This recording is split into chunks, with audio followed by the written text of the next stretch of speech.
Thank you. If I could ask everyone to please rise for the invocation and the pledges, and Pastor Lavelle is going to do our invocation this morning, and thank you very much for being here with us.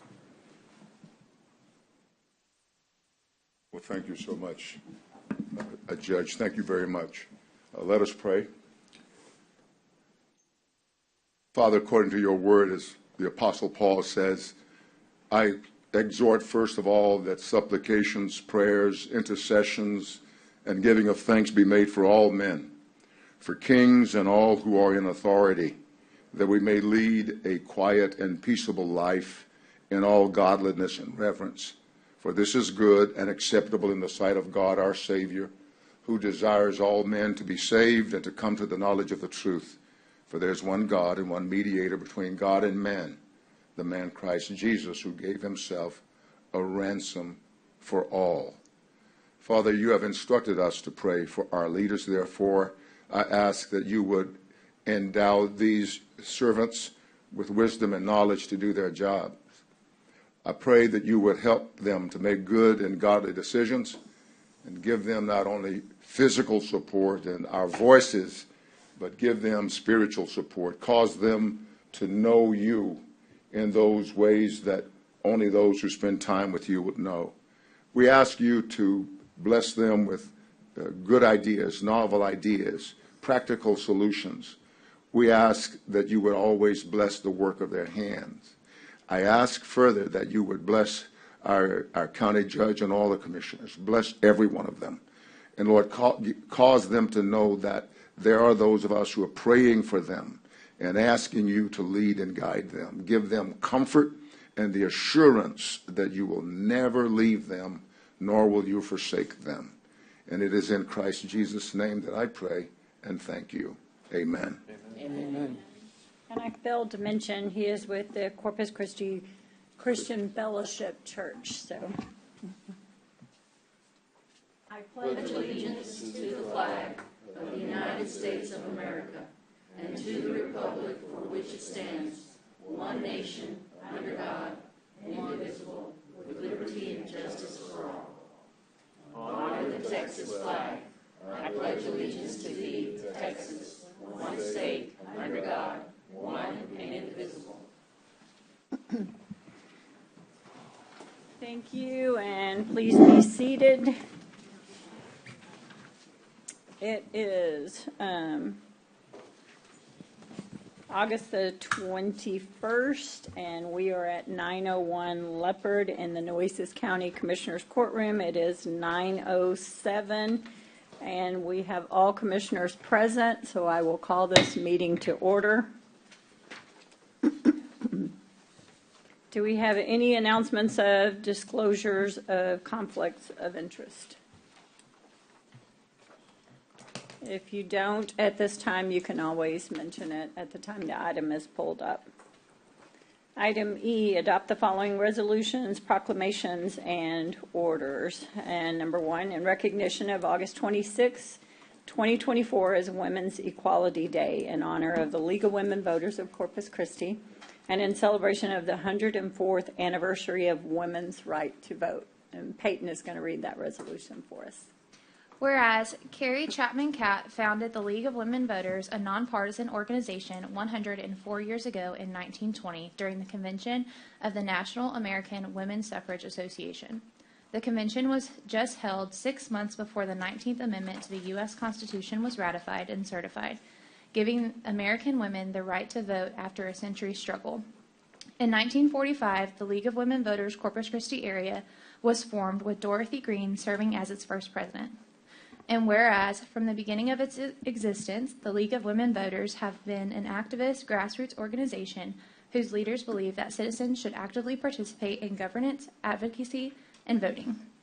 And whereas, the goal of League of Women Voters are to empower citizens to shape better communities worldwide, show respect for individuals and the value of diversity, and empower others to understand what makes democracy work. And whereas the League of Women Voters acts with trust, integrity, and professionalism, operates in an open and effective manner to educate the public through voter guides and candidate forums, takes the initiative to engage voters and defend democracy, and acknowledges the League's heritage at every opportunity. And whereas, for 79 years, the League of Women Voters Corpus Christi area has built citizen participation in the democratic process by engaging communities, promoting positive solutions to public policy issues through education, advocacy, and studying community and state issues. Now, therefore, be it resolved that the Commissioners Court of Nueces County does hereby proclaim August 26, 2024, as Women's Equality Day in honor of the League of Women Voters and in celebration of the 104th anniversary of women's right to vote, and furthermore encourages the citizens of Nueces County to observe this anniversary with the appropriate programs, ceremonies, and activities that honor women's history with their extraordinary contributions and accomplishments. Duly adopted by the vote of Commissioners Court of Nueces County, Texas, on this 21st day of August 2024. Make the motion to approve. Second. All those in favor say aye. Aye. Aye. Any opposed, same sign. Motion passes. I think Brittany Young is here. Are you going to be speaking on behalf? Thank you. Please. Thank you, Judge Scott, for proclaiming August 26th as Women's Equality Day. It's really an honor. You're a testament to why we have to fight for our right to vote and continue fighting for our right to vote. The right to vote is an ongoing fight, and we can't stop that fight. And the League of Women Voters is part of that effort through creating bilingual voters guides that we did for the very first time this past election. We want to continue to do that work and continue to advocate for voting policies that make voting accessible to all Americans. So we want to thank you very much for taking the time to proclaim Women's Equality Day, and I hope that everyone goes out and votes in this upcoming election. Thank you. Thank you. Thank you, Brittany. And we have this resolution if y'all would like to come up and take a photo, but on behalf of myself, thank you for what you do for women. And since I'm the only female. Me too. I want to thank you too. I was going to say, we try to do it for everybody. Yeah, everybody.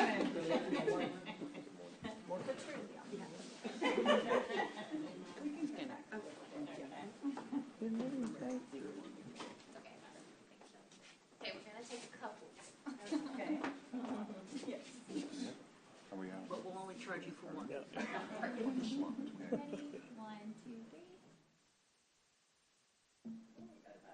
3. Y'all couple. 1, 2, 3. Last one. Promise. Thank y'all. Thank you.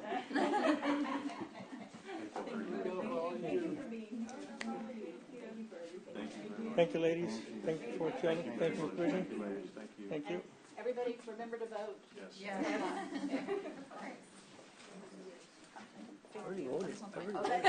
Thank you. Well, I was going to take it too. Ow. Something I don't know.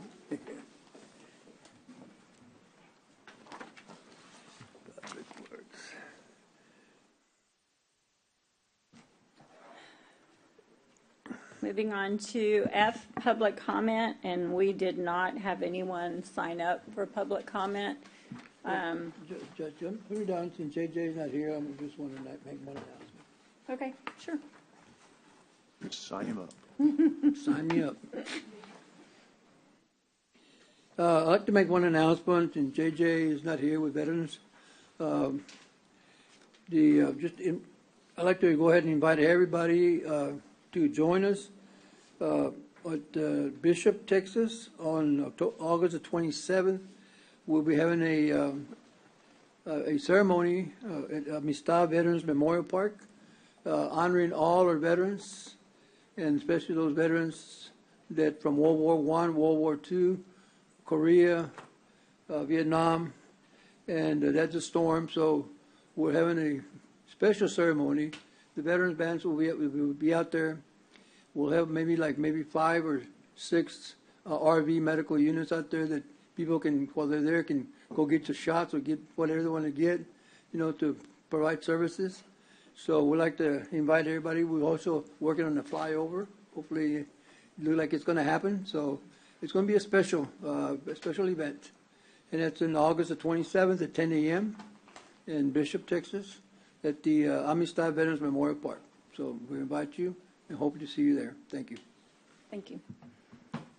Is there anyone who didn't have the opportunity to sign up that wishes to speak? If you would state your name and address, I'll add you to the board.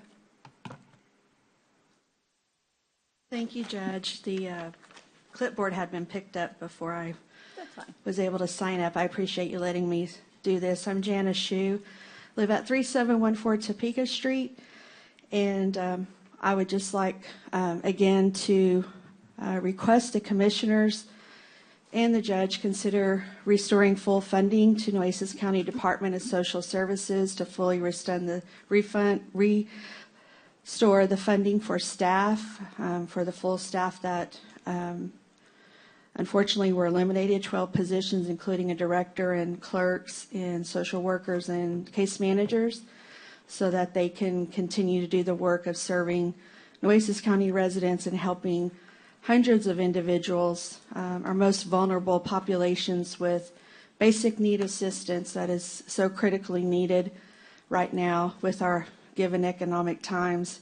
I know you all have a very difficult job with the budget, and I appreciate that. And as the minister said, pray for you to carefully consider where cuts need to be made.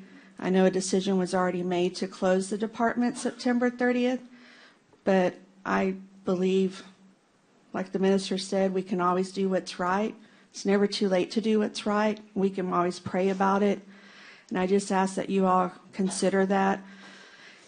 And if the decision remains, whatever county dollars that were allocated for the county social services, I request that you consider making that an open process if they are available for other community agencies in Nueces County to apply for, that it's a fair, transparent process, that it's not just given to one agency, because one agency may not be able to assist the hundreds of residents that have been helped each year. So I hope that that is considered as well, that it's an open process for agencies to provide information on how they can help our residents.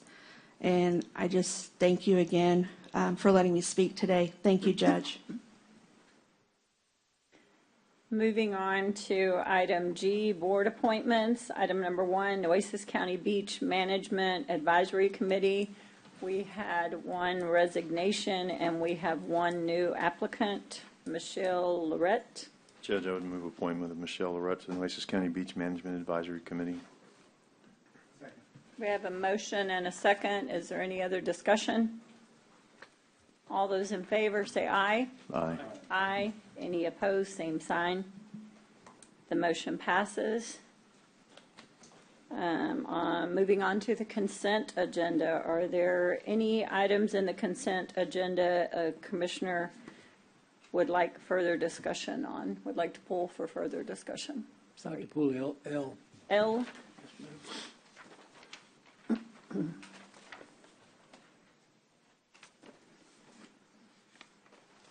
Judge, if there's nothing else to pull, I'd make a motion that we pass all the consent agenda items except L. Judge, Oh, excuse me. I'm sorry. I'm sorry, Commissioner. I want to pull K. K. I would amend my motion. Well, actually, I'm asking for the same thing you just mentioned, Mr. Chesney. So I pull. I won't be pulling. You're not going to pull K then? No, I'm not gonna No. pull K. Okay. Okay. I would keep my motion to pass all the consent agenda items but L. That would be my motion, Judge. Thank you. We have a motion and a second to pass all the consent agenda items excluding L. All those in favor say aye. Aye. Aye. Any opposed? Same sign. The motion passes. Moving on to item L, Commissioner Gonzalez, you pulled this one. I'll pull L, 'cause I think this should have been a regular agenda item, because I think there's a lot of information that hasn't been given and needs to be given. So I don't know why it was put on a consent agenda, but anyway, I like to put it back on regular agenda for discussion. Well, And see it's where open we for at. discussion now, so It Well, doesn't- as long yeah. as you can provide the information that we need on it, because This is like those others that FEMA called back on some of our grants, and we didn't have some paperwork attached, the anti-lobbying amendment certificates. This just requiring additional paperwork for it. Anna was in here, You have a Lulu and copy? Anna, they did these on several last time. It's in the agenda. not it, though. Are they here, Judge, to clarify, or is Lulu? No, I don't, but we've done this on 3 or 4 other ones, that these are our grants that we've had that they have been going through, and there's Well, no maybe- document in there for this. It's just a form that we have to get them to sign. Here's Anna, you can come up to the podium. Thank you. Welcome. On item L on the consent, the additional paperwork, approve amendment number 1 between Nueces County and ABM Industry Groups for facility cleaning services. This is a no-cost time extension to include the FEMA required provisions of the Byrd anti-lobbying amendment. This is just a document that had to be attached, that just had to be signed. Because the original contracts did not have that provisions, so we're going through a lot of requests for information from TDM FEMA, and that's one of the requirements, and we're having to go back, even if we're no longer in that contract, they want that contract revised, amended, and purchase orders and everything. So it's only about contract, it's not about monies that we owe, they owe us, or what? These are invoices that we submitted for reimbursement, so it is contingent on all the requirements being met, and that's one of the requirements. And did we submit this before already? Once already, or is this the second time we're going to do this? Or? We submitted the contract, but it did not have the amendments. It did not have those provisions, so we have to add those on. So when is the amendment going out? When y'all sign it, we'll send it back to them. I didn't see nothing to sign, so I don't know where it's The at. judge so- I signs. sign it after judge y'all signs vote it. on it. Yes. That's why it comes to court. Yes. So we can have the judge sign, and then we do give them the note that it will be going to court at a certain date, and we will provide the signature page as soon as we receive it back. If you can come back with this one, I'd like to put this in the regular agenda next time, if it comes back for discussion. You know, once we sign it and see what else they're asking for, I'd like to bring it back to regular session. Okay. Yeah.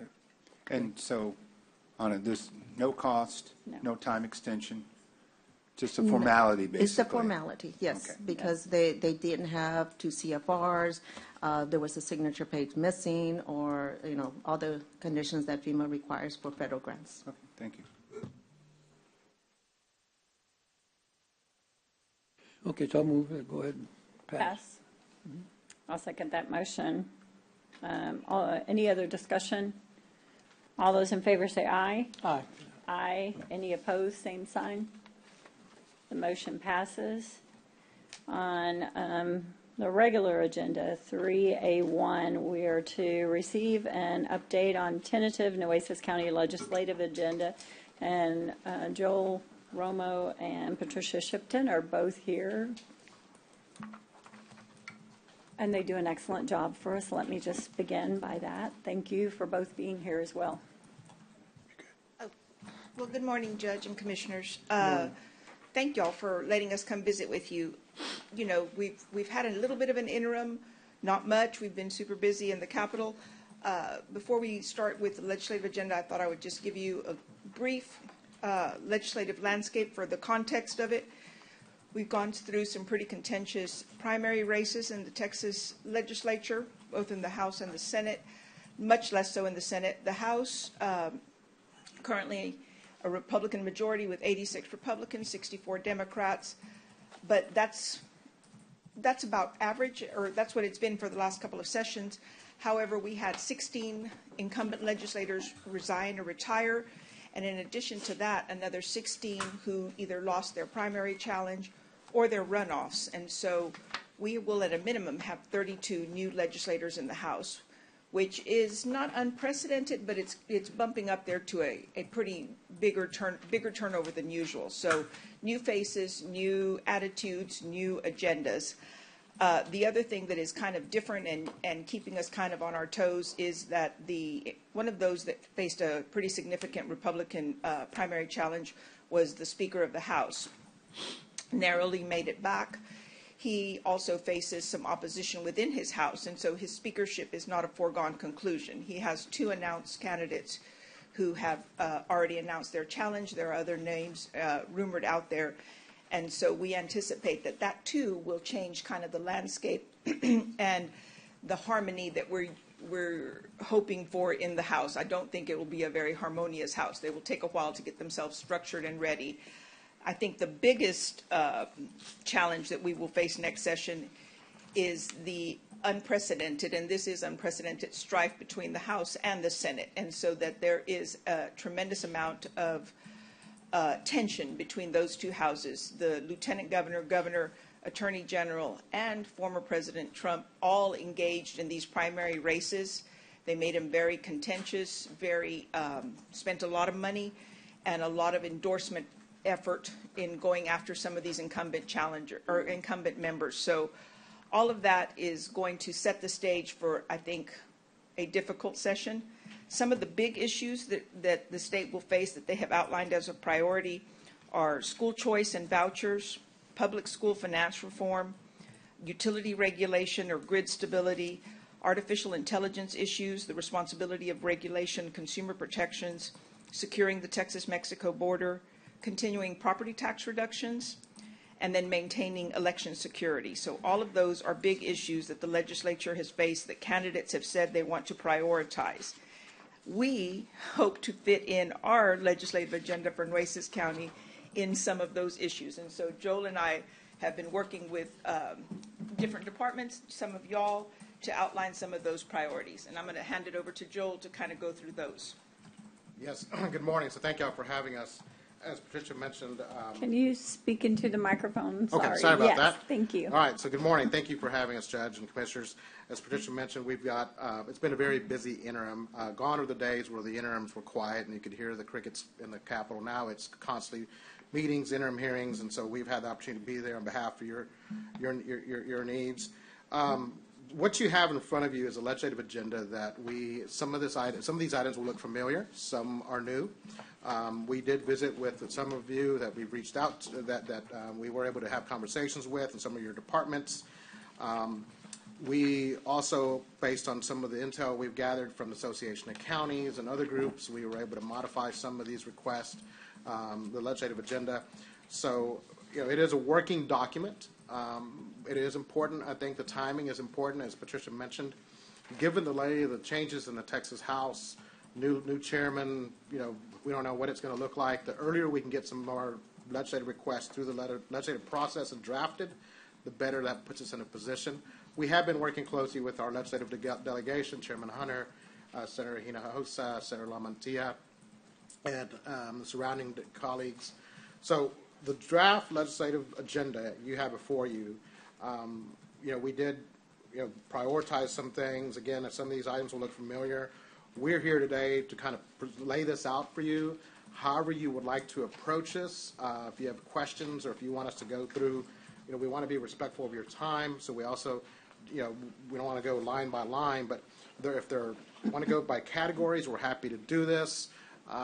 Obviously, this is just kind of a document. We do envision it on our end. We are happy to make any revisions and gather any input you may have here today and revise it and answer any questions. So we'll before we proceed any further, we're happy to stop there to answer any questions on any of these items that was presented to you in the agenda when it was sent out with the posting last week.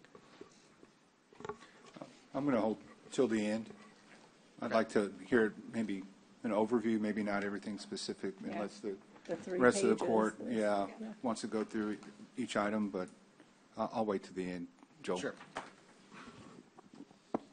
Go ahead. We may be at the end, Commissioner. You think we're at the end? Okay. So I was going to say that it looks like we're very much defensive in posture than offensive, where it doesn't look like we've had too many asks. And I know that Texas windstorm is going to be of the utmost importance for our community.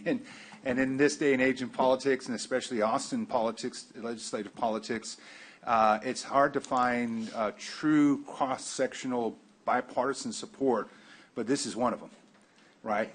And it's always funny when I tell people about Texas windstorm, because most residents are attuned to it because they realize the big hit we're going to take once again. But they don't realize that Houston's out of the mix, that they've been excluded. So that was a very powerful ally that we could have had on our side. So it's kind of been chipped away. So it's us against the rest of the state. It's, what, 14 counties, basically, coastal counties, roughly, and some maybe a little bit in the interior. But we're going up against the other 240-something counties. My concern is, well, I think Chairman Hunter has made it definitely a priority for him, and typically when he puts his name and mark on something, he's going to fight to the very end. So I'm thankful for that. What are our chances to make a change legislatively, or are the numbers stacked against us? But I'd like for you to be honest. I mean, how much time should you be practical? I want you to be practical, right? And I mean, yes, put support that we need to, and obviously we have some of our partners with the City of Corpus Christi here, and we're all in agreement as well.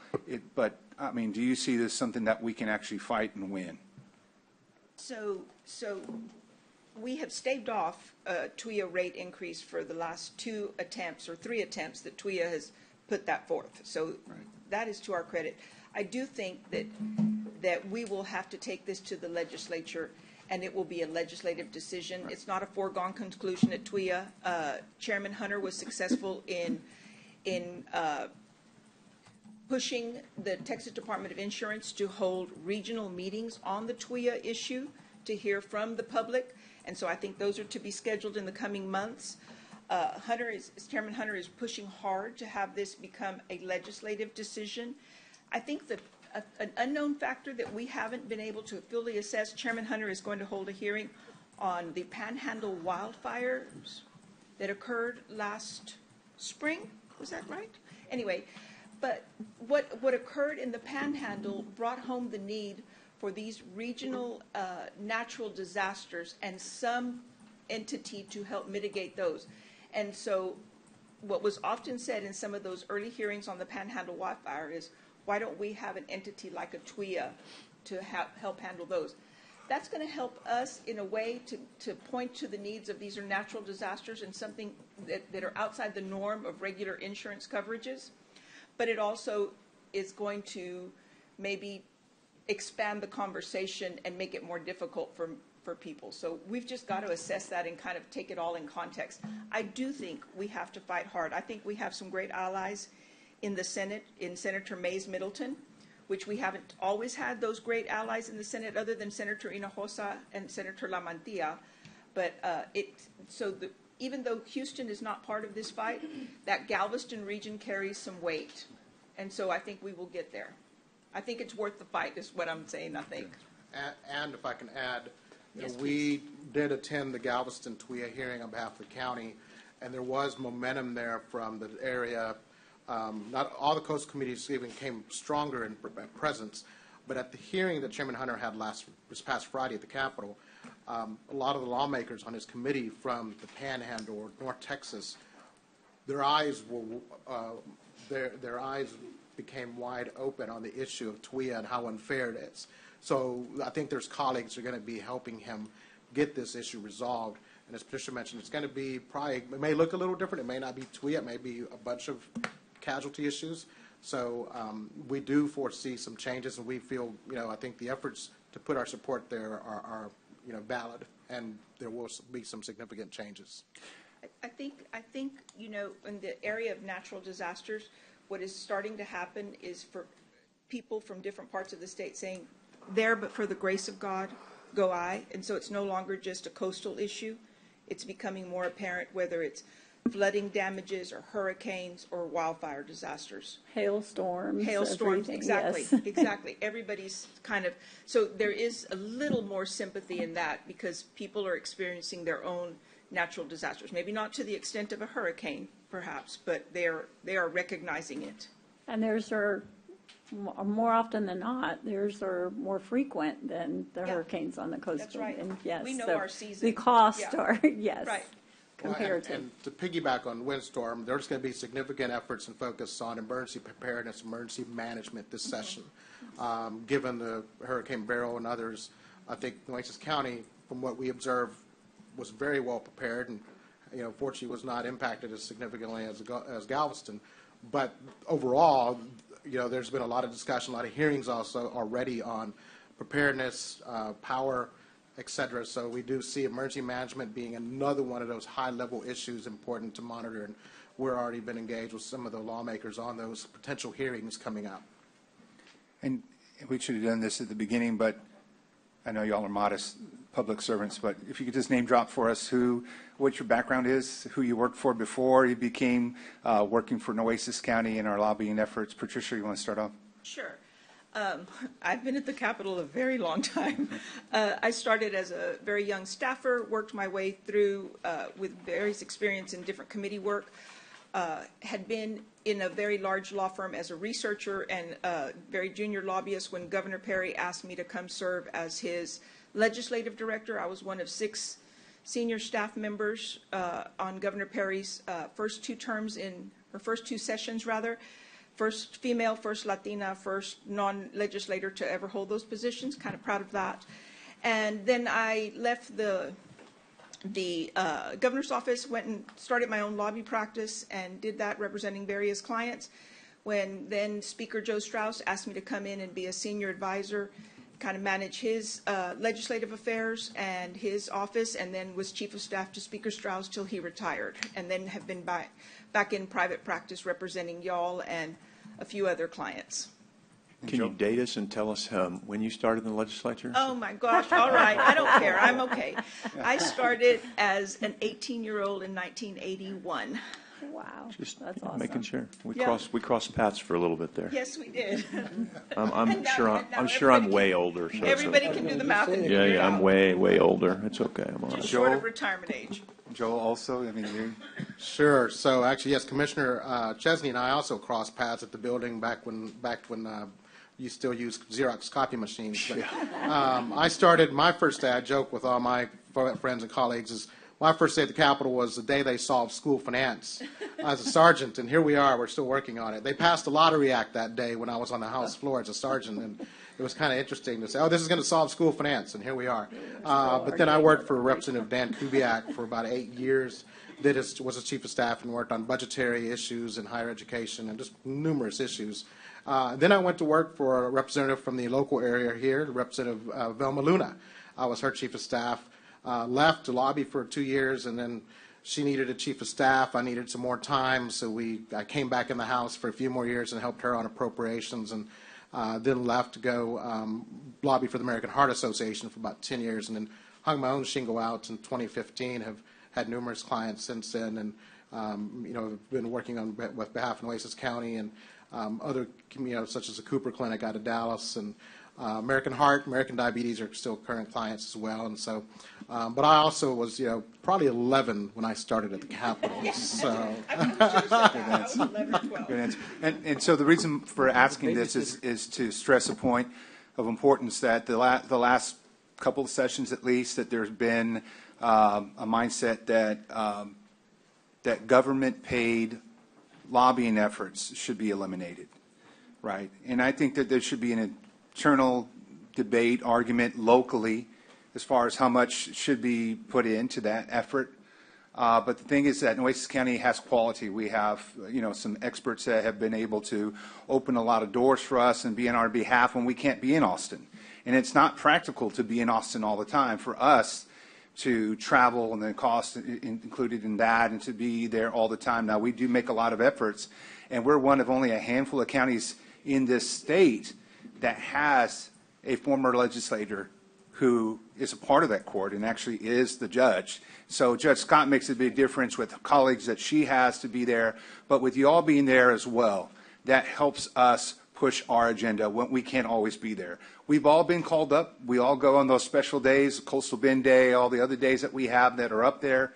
But it's important to have you there to represent us, to be the eyes and the ears on behalf of Nueces County in our efforts as we share a lot of joint resolutions between the city, the school districts, all of the port, all the other entities, the RTA, all of those that have special legislation or funding that they are seeking for our community, because when one wins, our entire community wins. And so it's so important that we continue to champion that issue. We know that the House, and I know that's why you focused on the House, because that was really where you both specialized in. But Patricia, when you mentioned how important that is, as conservative as it is, it's still the last barrier to protect government from having this opportunity, right? Not to have a huge lobbying team, not to go crazy on spending, but just to have advocates there, because it's not practical for us to be there all the time. So please continue to work on that, champion that issue, because I know it'll be under attack again, and hopefully it could be staved off another year. But it's so important that we have this quality of representation there before us. And I thank you all for being here. It's always good to see you all in person. Thank you, Commissioner. And absolutely, the quality matters, and both of these individuals have stellar reputations throughout the courthouse, and my friends that still work there as well. We are very well represented when you go and you talk on our behalf and you keep us in touch with things. But I've been up there, you've set up the meetings for me, and I cannot thank you enough for everything that you do, because we dash up there and try to do something in 5 minutes that you've been working on for weeks and months, and sometimes, yes, so thank you. Thank you both very much. Thank you all. Yes. Judge. Oh, yes, go ahead. I guess we need to, this is a receive update, so it's not an action item technically, but I guess we need to vote on this at some point, so we'd have to, I guess, put this on the next agenda. One of the areas that we've been discussing in the committee that you formed, Judge, in regards to the medical community was to provide some support. I know the hospital district's going to be working on this in conjunction probably with SPON, but to support some legislation, meaning put forth some legislation, not just support, in conjunction with the hospital district to find any additional funds to help with or supplement funding related to doctor recruitment and retention, including but not limited to the graduate medical programs that we've been working on so diligently in this community. And what's that? Oh, sorry, I was couldn't hear me. Anyway, I'm not saying it again, but anyway, so I would like to consider or put that on the item or the proposed agenda, and then I guess we'll put it back on to vote on the next, so that everybody can digest it and see it and so forth. But I would like to add that one on, and I'll email you guys some verbiage. And I apologize, I've been one of the ones who hadn't had, honestly, just the time to get with you because everything's been so crazy around here. But the rest of these priorities look very good to me. That would just be one I'd like to add for consideration for the court to consider as part of the agenda. Is that the education and trauma care partnership program? Mm-hmm. Trying to find some additional funding in that, under that legislation? It's part, Johnny's going to have to explain that to you. Okay. I don't know where it goes. It's part of it, but there's additional parts, I think, that will come along with it. And I would ask you to get with Johnny Hipp, who's sitting on the front row, is kind of working with SPON in conjunction to that. But part of it is, as you followed, the hospital district made a huge commitment to keep doctors in this community and keep graduate medical programs in this community, which is so important to not only the indigent care in this community, but just the community. But we want to be able to find funds to supplement those, to get those dollars back in the hospital district's pocket and not have to be paid out if possible. That also would be very good for this community, and I think Johnny and SPON thinks there are some vehicles, the hospital district, not just Johnny, the board, the hospital district thinks that there's some vehicles to do that.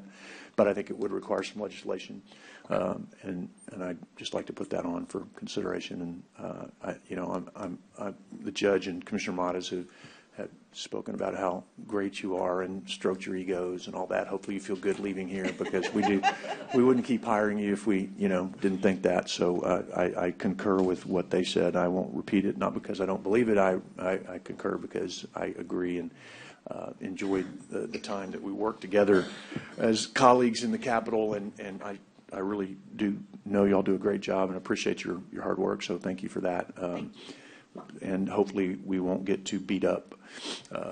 Counties have a tendency to unfortunately get the wrath, and sometimes it's intended and sometimes it's not, of these unfunded mandates and these great ideas that they come up with. That I support a lot of the great ideas they come up with, but I wish there was some funding mechanisms and some thought given to the effect it's going to have on the counties. And so watching that carefully is always crucial. So thank you. Appreciate you being here, and thanks for your work. Sometimes they legislate for one big 3 million population county Yeah. as opposed to all of the 254, and that we get caught up in that sometimes. Yeah, and I'll never, Commissioner Mott has touched on it, I'll never understand excluding Harris County from the whole TWIA thing, because I don't even know how they get covered, because they get hammered probably as much or more than anybody in the state of Texas, and how they're not in the windstorm pool is just kind of staggering to me. So it is hard. I mean, you would think, you would come up with a system that would share equitably with people, because last time I checked, there's a lot of tornadoes up in the DFW area, and at least warnings and things of that nature. There's a lot of wind events, in east, in rural Texas, and I just don't get it. I think it would completely change the landscape if there was, just an equitable sharing. And that's all I think really the whole pitch has been for as long as I can think about it. I've worked on this issue my entire adult life, honestly. You remember, right? Yeah, I mean, going back to my days as chief of staff for Todd Hunter, I mean, literally my entire adult life being back in Corpus Christi, other than a couple of 3 years, my first job, and I don't think it's ever going to stop. I think we're going to be working on it forever, because it is so inequitable right now. And Commissioner Mott has asked a great question. Do you think we have a chance of winning? Boy, that's a real subjective. I don't know what winning is. I think winning is not losing in this case, and not getting hammered for something more. So anyway, thank you all for your time, and Thank y'all. I'll move forward. I would just like to add one thing. Just remember, the first day of the bills can be filed is the Monday, November 11th, which is the Monday after the election. First day of session is January 14th. Well, I think the hospital district's going to lead on it. I don't know that we have to draft any legislation. I think it's just more of adding. Sure. I guess support would have been the right word, but I think for what I'm talking about, at least if the court supports it, would be just, we've got to, we just want to support whatever they're doing, and really support it strongly, assuming if the court votes for it. I'm not trying to get ahead of myself, but if the court votes for it, then that would be something. So I didn't see a lot on here that we would be actually filing bills on 2 or 3 things, but most of it's defensive, as John said, Commissioner Mott has said, and that's, unfortunately, that's what most of the legislative process is being defensive. It's a lot harder to pass a bill than it is to kill a bill, than in my experience, and thankfully, because there's so many bad bills that get filed and so many bad things that get filed. And fortunately, it's not easy, but it's easier than passing something. To pass something is just, really, really hard, unless it's a local bill that everybody signs off on, et cetera. But anyway, sorry. I'll move on. Thank you, Judge. Thank you both. Thank you for being here as well in town. Appreciate it. Thank you. Appreciate it. Thank you. Moving on to item 2, receive a presentation from Belinda Flores, the medical lead on the Nueces County Operation Health and Wellness event that was held July 22nd through the 27th. So.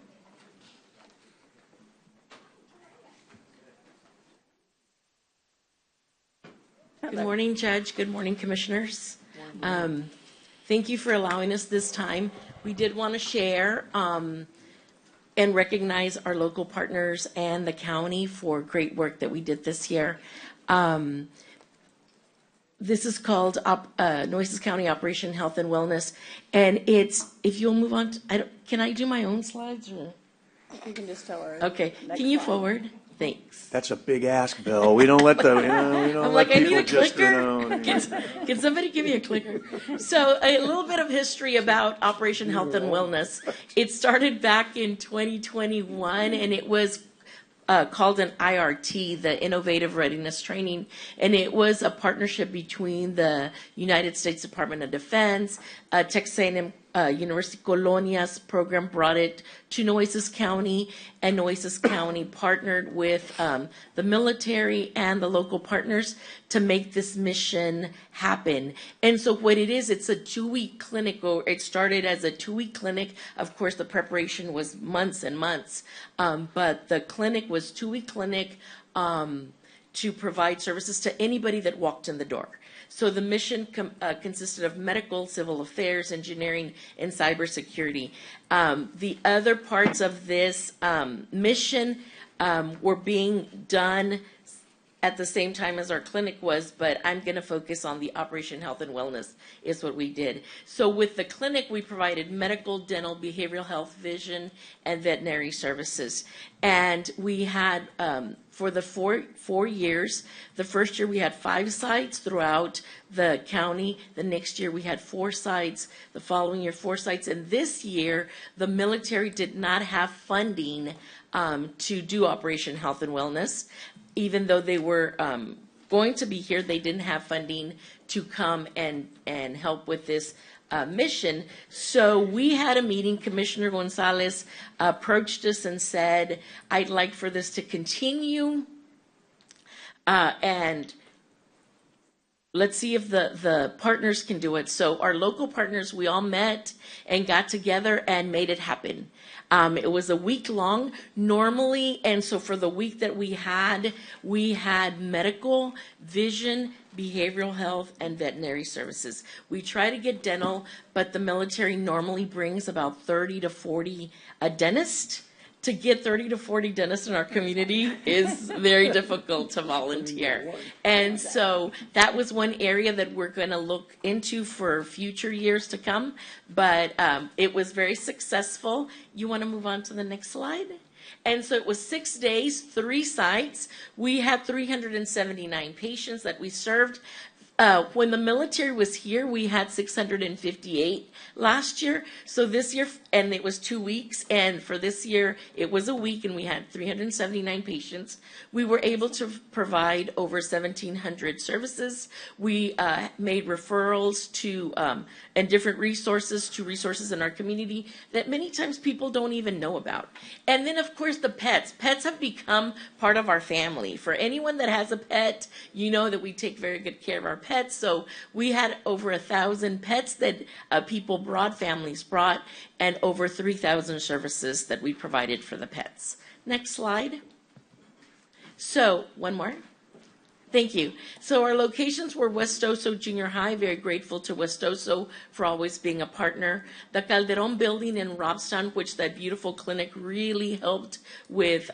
It was already ready, so we were able just to kind of move in and start serving patients. And then Mission of Mercy. Mission of Mercy provided all the vision care, the screenings, operations. They did several operations on individuals and then provided glasses. There was also a partnership because of the county with a couple of eyeglass places where people were given vouchers and then they could go get their glasses filled.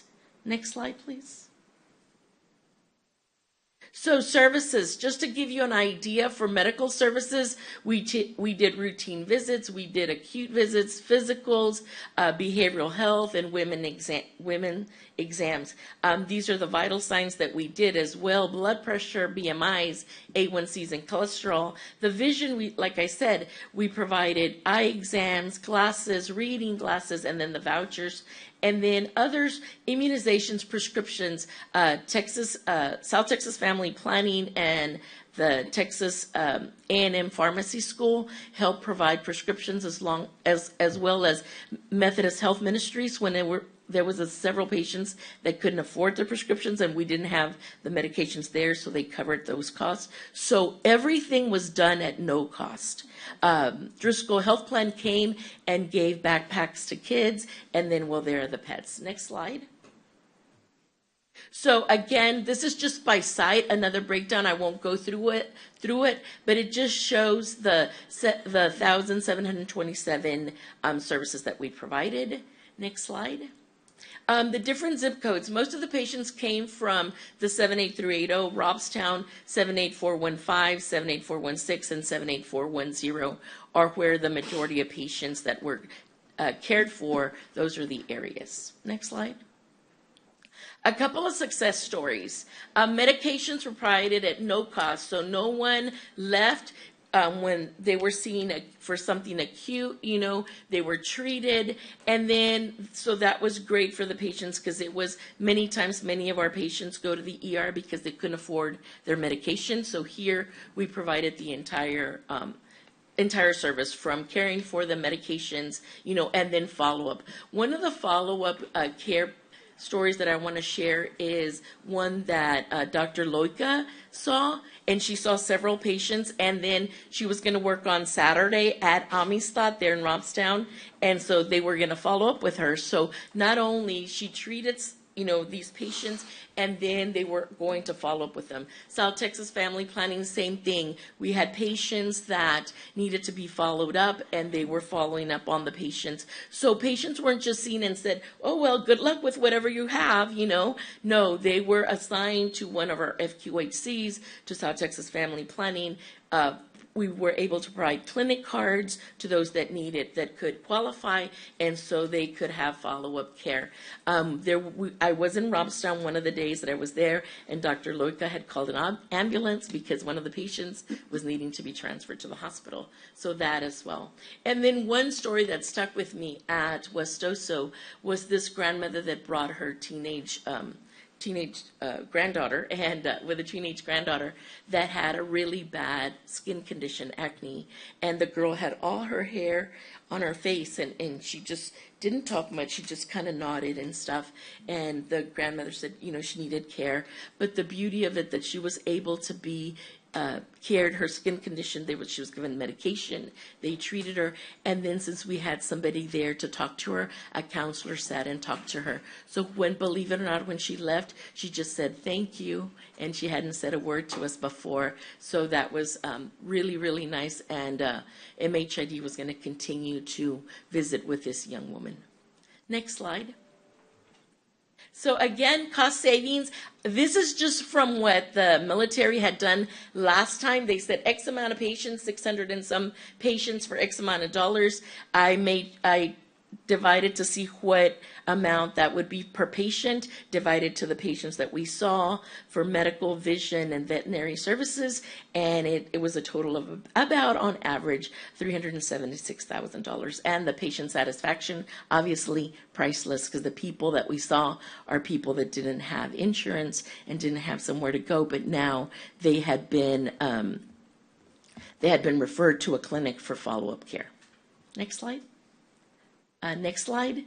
I want to thank, we also had a website. I want to thank Kirsten. She put a website together. She started putting it on social media. So this is the first time. It was a new thing for us that we had a website so people could visit, and it was going out on social media because everybody's on social media apparently except for me. But other than that, people could access our information. Next slide.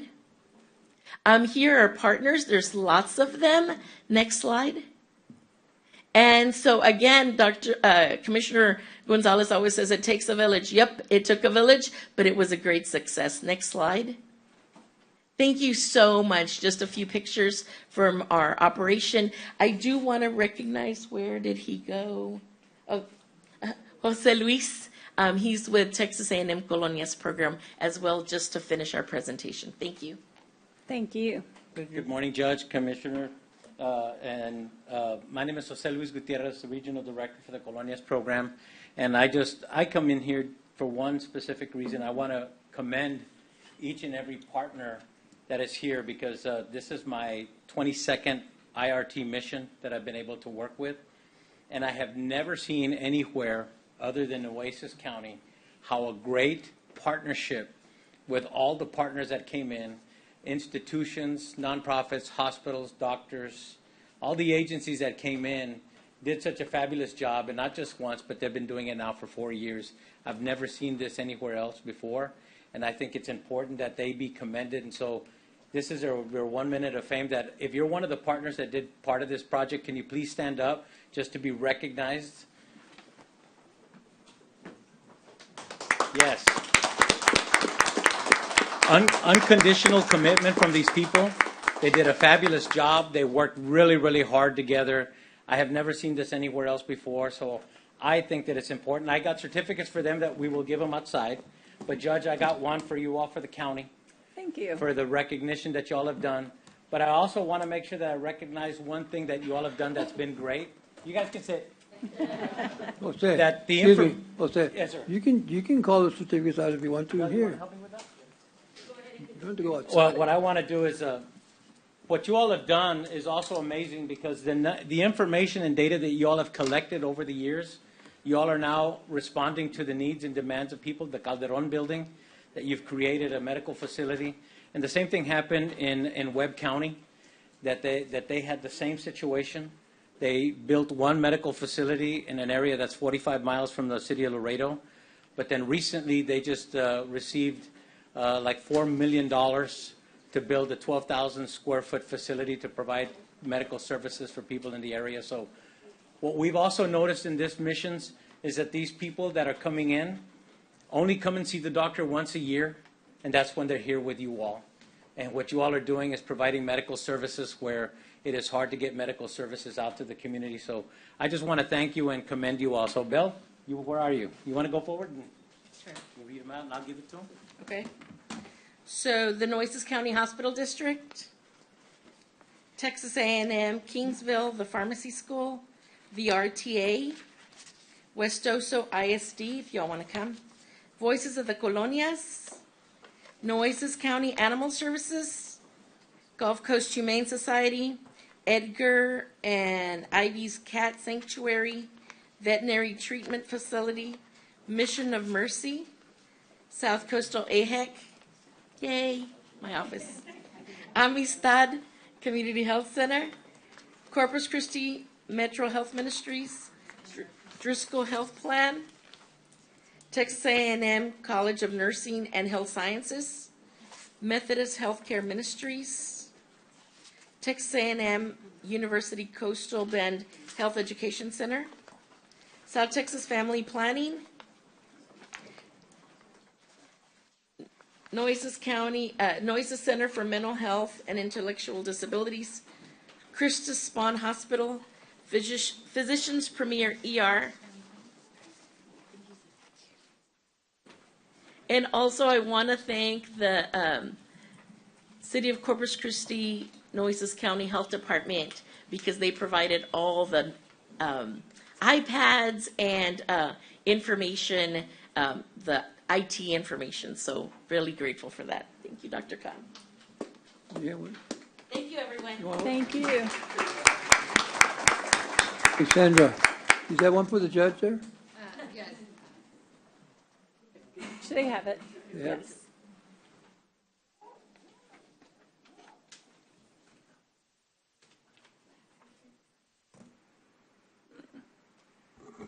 Judge, while we're waiting, I remember asking probably within, well, a year probably before this, and I remember asking Commissioner Gonzalez, so you're getting ready for the IRT? He said, no, we don't have it this year. And I said, oh, no. He goes, don't worry. He goes, everything's on automatic pilot now. All these groups have worked together for all these years. We've built up our pool of resources, and we're going to do it ourselves. And that's, I remember in the early days when we were talking with Mr. Gutierrez and the group from the Colonias program from Texas A&M University, and thanks to the university system for their support on this. But I remember always hearing about Webb County, and they were really the ideal example of how this program can and should be rolled out. And I thought, that's what we need to achieve. But we have achieved our own greatness in a certain way that we are self-sustaining. Now, we want this back, and we know that we're going to get the IRT back. But the fact that we could do this on our own, and this will be continual, that is something to be proud of, and it wouldn't have happened without these partners. And, of course, thanks to Commissioner Gonzalez for taking the lead on this. Real quickly, last year when we finished the last mission, we knew that they were not coming. And I got to point the finger to somebody. We're walking out after the mission was over, and Dr. Loica came up to me, and she goes, you know, Mr. Gutierrez, I just want you to know something. We know that they're not coming, but we could do this even if they don't show up. So I want to give her the credit to getting it started because she started it. Thank you. We'll go ahead and take a picture, Judge. Can the group come up here and Would take a y'all like picture? to come? Yes. Thank you, guys.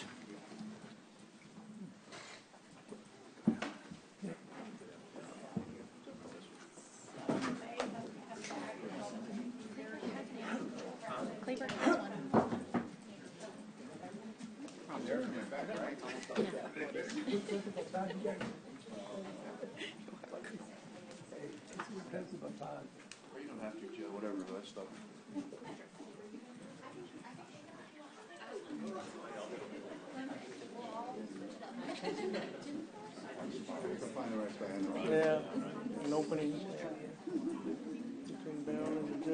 Can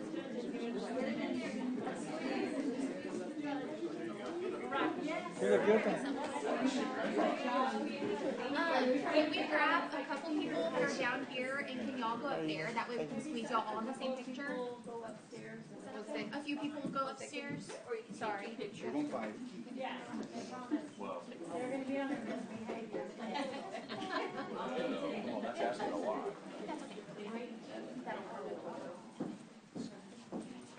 We're going to have to find a spot. How are you? Just fine. Thank you. Thank you for being here. Yeah, thank y'all.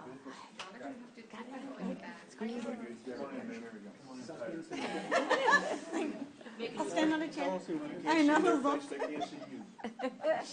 you come on this side, please? Yeah, come on over here. Sorry, I just want to make sure we can see everything.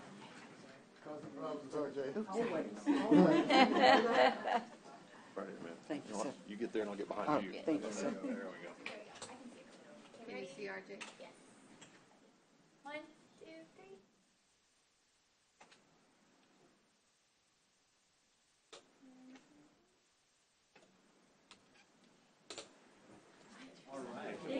Thank you, sir.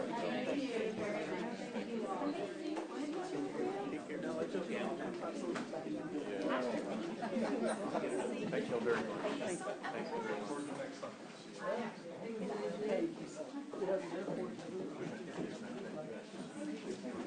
Thank you.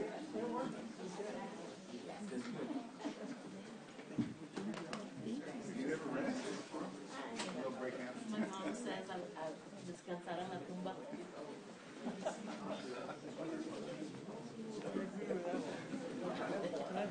Yeah, I gotta There you get go. Commissioner, congratulations. Yeah. Good job. I just want that dental back, though. You know that you care about the dental program. Yeah. It's coming. Got to fix John's teeth. Yes. Moving on to. Judge, before, I'd like to make one Yes. quick announcement. Yes. I'm over here. Yeah, sorry. Just real quick, that we are already planning for 25. And I think that we're planning with the Air Force had made some commitments that they want to be part of the IRT. And that, in fact, they've already started communications. So, but like everything else, I know we like to pass batons. So maybe we can pass my baton to somebody else up here. They can take my baton. To take it over. Take it over, so. How about we just rename the baton the Joe Gonzalez baton and No, you keep thank it you. forever? No? Come on, man. So anyway, thank you guys. Everything, appreciate you. Thank you, Love you. yes. Love you. Now, moving on to item number 3, discuss and consider the approval of a 90-day renewal for a dune protection permit. It's my understanding, and you all may correct me if I'm, this is just for the allotted time to complete the house building or something, so, yes. Oh, yes. I'll make the motion to pass. Second. This has already been approved before. This is just extending the time because the house is not finished, so. We have a motion and a second to pass. Any other discussion? All those in favor say aye. Aye. Aye. Any opposed, same sign. The motion passes. Thank you. Item number 4, discuss and consider the adoption of the Nueces County, Texas Multi-Jurisdictional Hazard Mitigation Plan on behalf of Nueces County. And I believe each of you got this map sent to you, and we need a resolution to adopt the map. Yes. So moved, Judge. We have a Second. motion and a second. All those in favor say aye. Aye. Aye. Any opposed, same sign. The motion passes. Number 5 is you also, so stay there. Discuss and consider a license agreement for a temporary staging area for the Texas State Aquarium for staging their vehicles in an emergency and some of their equipment. And we found they're in a very low-lying area and needed space, and we have this parking lot over here across, and some others have given us covered parking lot in the other way, so we like to help out our neighbors as well. So we just have to have these agreements in place to be able to do this. So I will make the motion to pass. Second. We have a motion and a second. And I know you're here. Did you want to I say? think Mr. Gilbert would like to say a few words. Yes. Morning, Judge and Commissioners. Thank you for considering this, and Dee for her leadership. This is not only for the aquarium as an attraction, but really the wildlife rescue program, what's becoming more of an asset for the state of Texas. And so what we experienced on North Beach during Tropical Storm Alberto, flooding, we had Tatum rescuing people out of their homes there. And so for our continuity of operations, particularly in the operations center for the aquarium, this is vitally important. So we appreciate your consideration, and thanks Dee for her leadership on this. Thank you for being here today as well, and for everything that you do over there for the animals as well. Thank you. And we have a motion and a second. Is there any other discussion? All those in favor say aye. Aye. Aye. Any opposed? The same sign. The motion passes. Item number 6 is our duty as well. Discuss and consider appointment of election judges for voting centers pursuant to Section 32.002 of the Texas Election Code. And both parties, the Republican and the Democrat Party, have sent in their list. It is behind, and they can make, I guess they can make changes to this through CARA if any changes need to happen. But make the motion to pass. Second. We have a motion and a second. All those in favor say aye. Aye. Aye. Any opposed, same sign. The motion passes.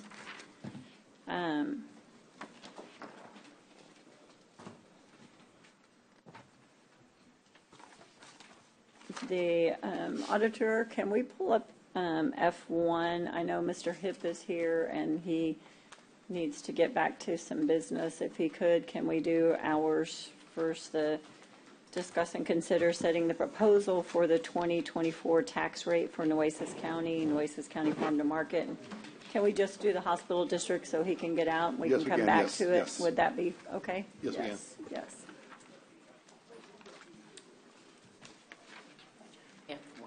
F1. This is the proposal for the ceiling rate. This is not. Setting the highest rate that the county can pass with once the item comes up on September 11th, you can definitely vote below that rate, but you cannot vote above it after this is over.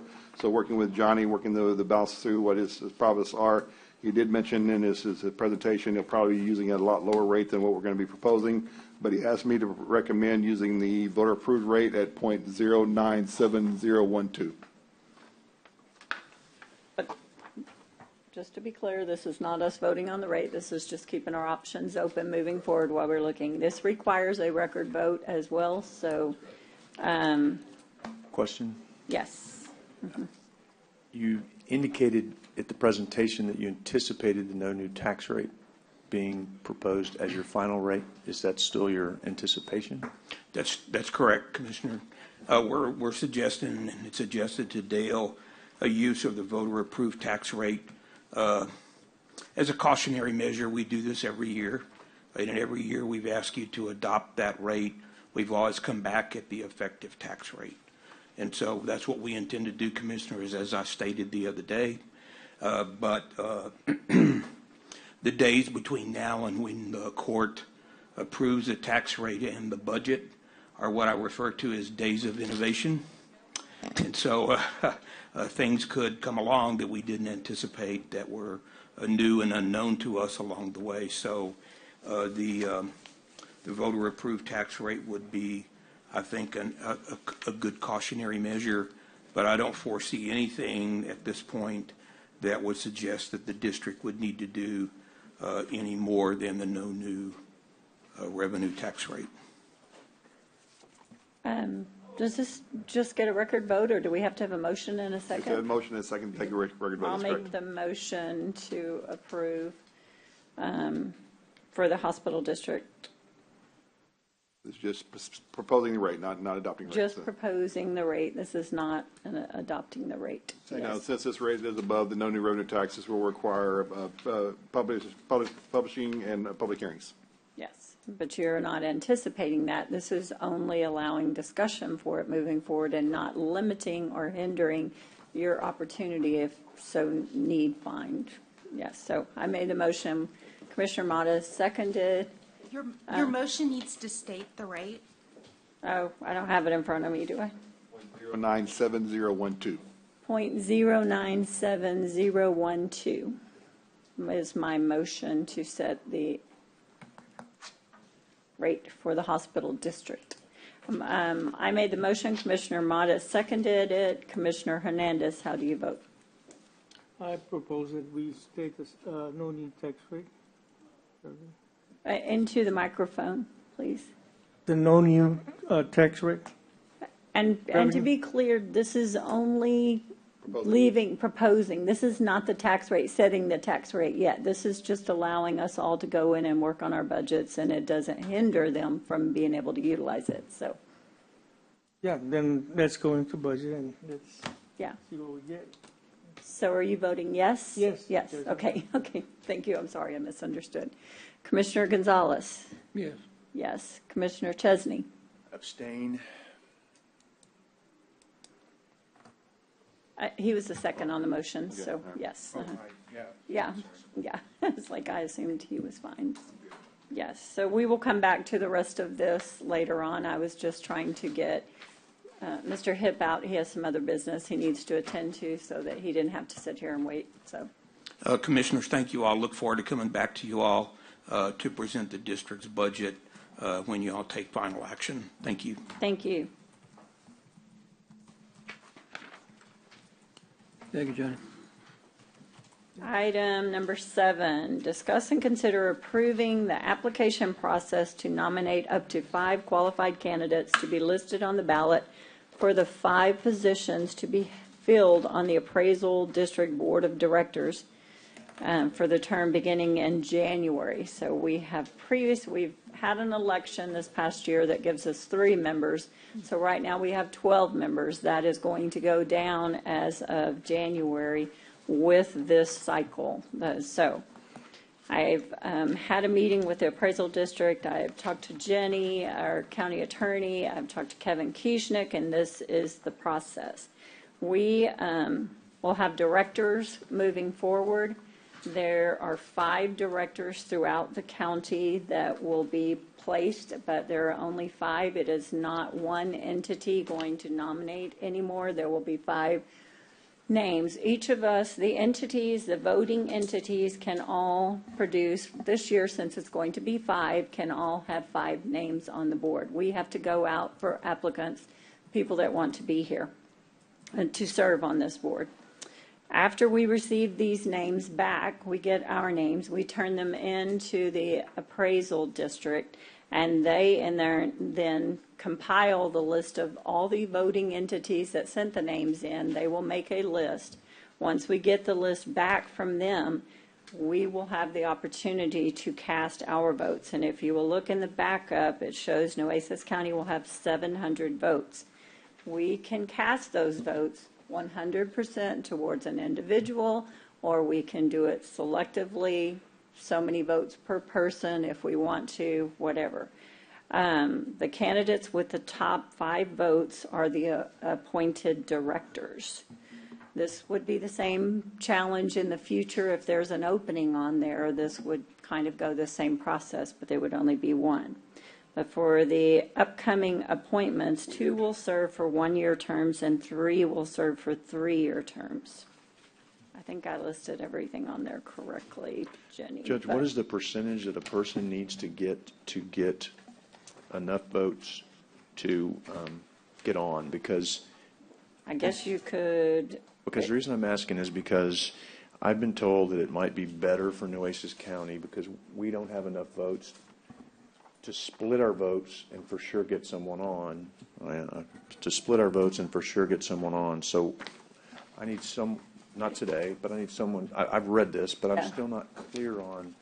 Confuse them. Right, I'm still not clear on if we cast all 700 votes for one person, does that get enough? And I'm not saying we are. I'm just saying we just need to know if we cast all 700 votes for one person, does that assure us someone getting on because that is enough of a percentage? Because we get 14% of the total, so.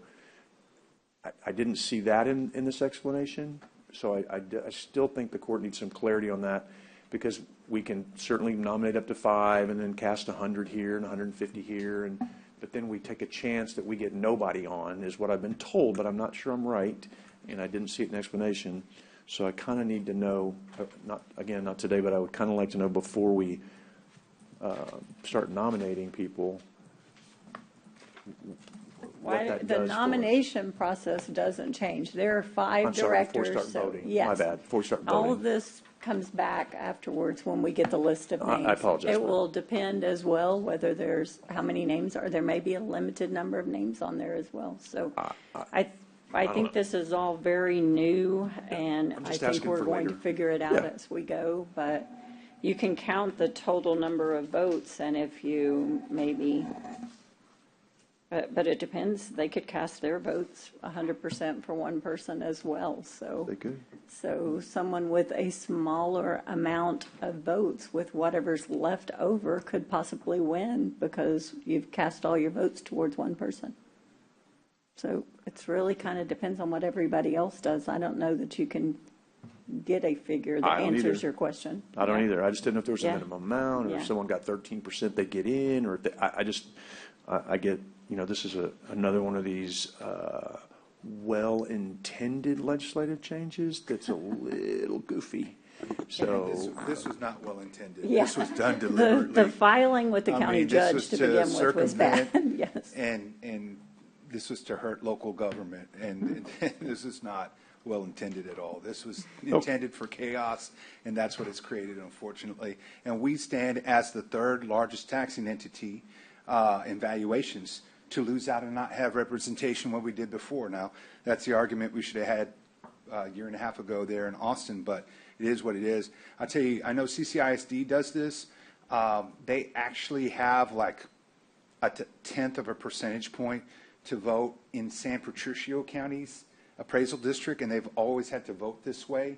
So it's kind of done, so some entities locally know how to do it. But I agree, we need to see what the ballot is and then cast our vote. I would say put them all behind one, but I guess we'll have to wait and see who the names are first. But it's going to be a game of politics to I don't know how we formally could try to work with other entities to make sure that we ensure we get a representative there that's all inclusive of the county.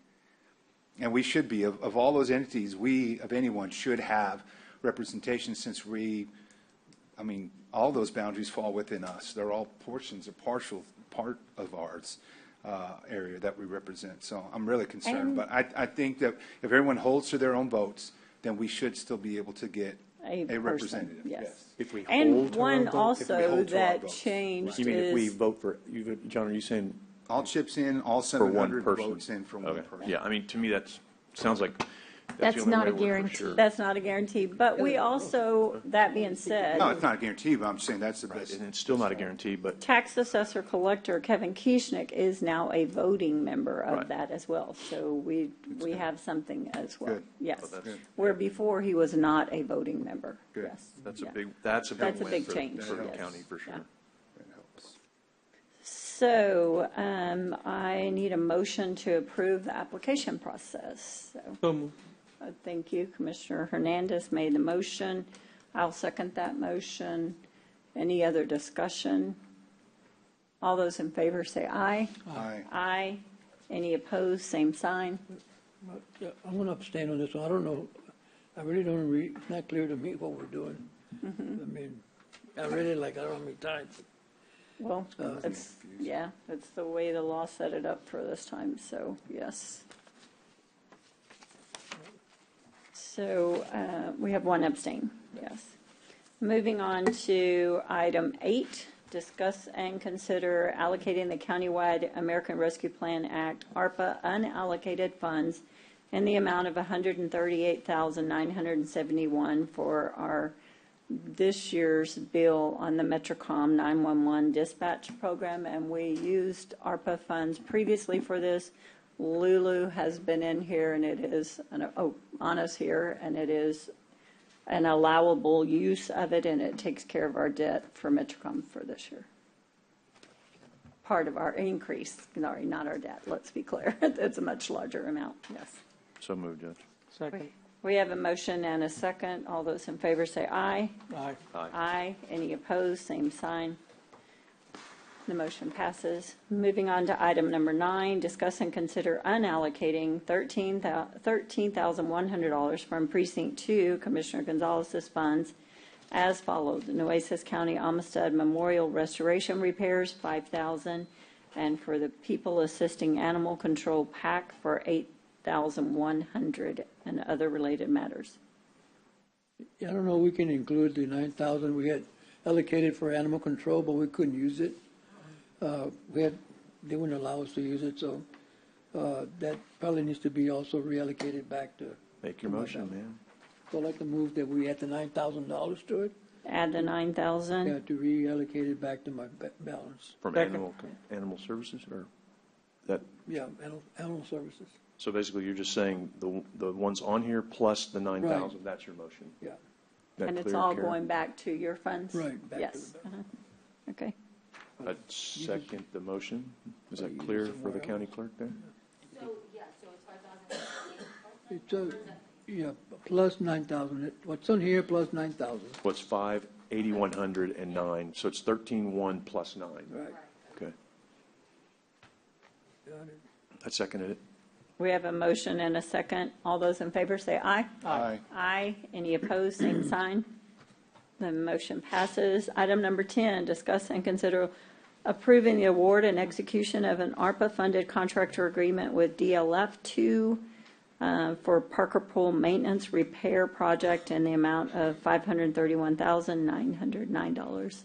Motion to pass or approve the award and execution of an ARPA-funded contractor agreement with DLF2 for Parker Pool Maintenance Repair Project in the amount of $531,909.21. 131,000. $531,000 is my ARPA funding, yes, sir. We have a motion and a second. Just a question real quick. Yes. Edward, I just want to get it out there. You and I talked about it, but can you give me kind of a public who are watching, if you can give a little construction schedule on how this will go, please? So, as we discussed, Commissioner, Push the microphone up, please. Once we get the approval today, then we'll issue the notice to proceed on Monday, and that'll start the process. We'll wait till September the 5th to actually start doing any type of construction after Labor Day. And so there's lead time on some items, so it works with our schedule. Thank you. Just want everybody to know. Thank you, Judge. I'd like to clarify something. The entire 531,909 is not ARPA funds because only 550,537 was allocated towards the Parker Pool. There were COs involved, so part of after the engineering costs, it was 480,734 left with the ARPA allocated funds. Teresa, some of that was my COs too, I think, Right. right? Yeah, I mean, it was all precinct 4 funding. Right, they allocated part of the CO monies under ARPA. It just has to be reallocated. It has to be corrected, but this will be fully funded under ARPA. Not fully funded under ARPA. Yeah, yes, it is. We switched it around, and that's what we're doing. We moved it around. I allocated more money from my ARPA funds to cover the excess that we needed for this project, is my recollection, Teresa. Is that right? The 210, so we had divided it 70,000 on each of your projects, so you want to just complete the ARPA funding completely with this? We had put 70,000 towards the Parker Pool, 70,000 towards your detention pond and project, and then 70,000 towards the bridge widening. The 210,000 of allocated was to go to all 3 projects Actually, as Bob needed. Hall, not bridge widening. It was as needed. As needed, okay. Right. So we allocated 210,000 to Bob Hall, not the bridge widening, to Bob Hall, to Parker Pool, and to London Drainage. Then Edward came back very shortly thereafter with the amount that it would require, and so since that had already been allocated, we shifted those funds, and we're doing it here too in court. We shifted those funds. I think it was about 50,000, right, Edward, of 51,000 to fully fund it. So I believe this is fully funded with ARPA. That is correct. Yeah. Okay, we'll make the change in our reporting. Okay, because that'll still leave me 160,000 for either London Drainage or Bob Hall Pier, depending on what's needed, and the court's already voted on that as well. Okay. All right. Thank you. And we already had a motion and a second and voted, right? We didn't vote. We motioned and We had a seconded. motion and a second. Okay, now, all those in favor say aye. Aye. Aye. Any opposed, same sign. So this don't, okay, never mind. You seconded it, sorry. So this don't include no COs in this? No, it does not. We're good. Thank you. Item number 11, discuss and consider utilizing right-of-way funds in the amount of $250,000 to cover the construction improvements to FM 624 Northwest Boulevard from Wildcat Drive to County Road 73. And I make the motion to pass. sorry. Yes. Commissioner Hernandez, is sure you good with Yes, that? are you going to? I'm sorry. No, that's okay. Just making sure you're I good made with Oh, the it. motion to pass, so. Second. Yes. And yes, Judge, this is for the road and safety expansion of FM 624, and one will let us know more about it. Is this the correct number? Judge and Commissioners, this is part of the road winding for FM 624. It ties into one of our county roads. Yes, ma'am. Yes. The future winding. It ties in, I think they're spending over $50 million on this road winding. This is part of County Road 69 that ties in about a mile from the intersection of 77. It goes into that elementary school. There's an exhibit that's attached. And what they're planning on doing as part of this is they're planning on doing a right turn lane into the elementary school. Right now, there's some issues regarding the stacking of the cars and also on the right turn lane going out onto 624. So this will be a safety and improvements out to our road and also to the elementary when they're dropping off the kids at the school. How much is in that fund? How much will we have I think there's left about after this? 900, I'm sorry. And that's what this fund is supposed to be used for, so. That is yes, correct, so- Judge. Yes, so. We have a motion and a second. Is there any other discussion? All those in favor say aye. Aye. Aye. Any opposed, same sign. The motion passes. Thank you. Thank you. Thank you, Juan.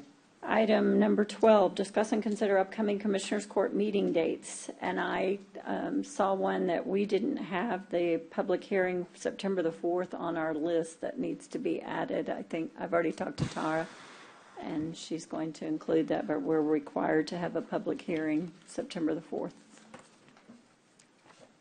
Any other That was already on our list, you said, right? It's on my calendar, but they didn't have it on It's just- theirs for some reason. It was just the tax hearing only, right? It wasn't an agenda? Yes. I mean, it wasn't On the planning list.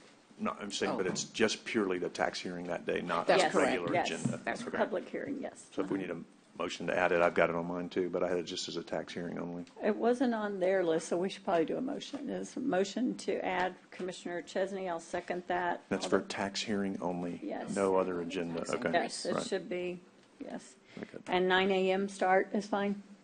Fine by me. Yes. All those in favor say aye. Aye. September 4th? Aye. Any opposed? September 4th? It Same was on the sign. planning list, but Yes. The motion passes.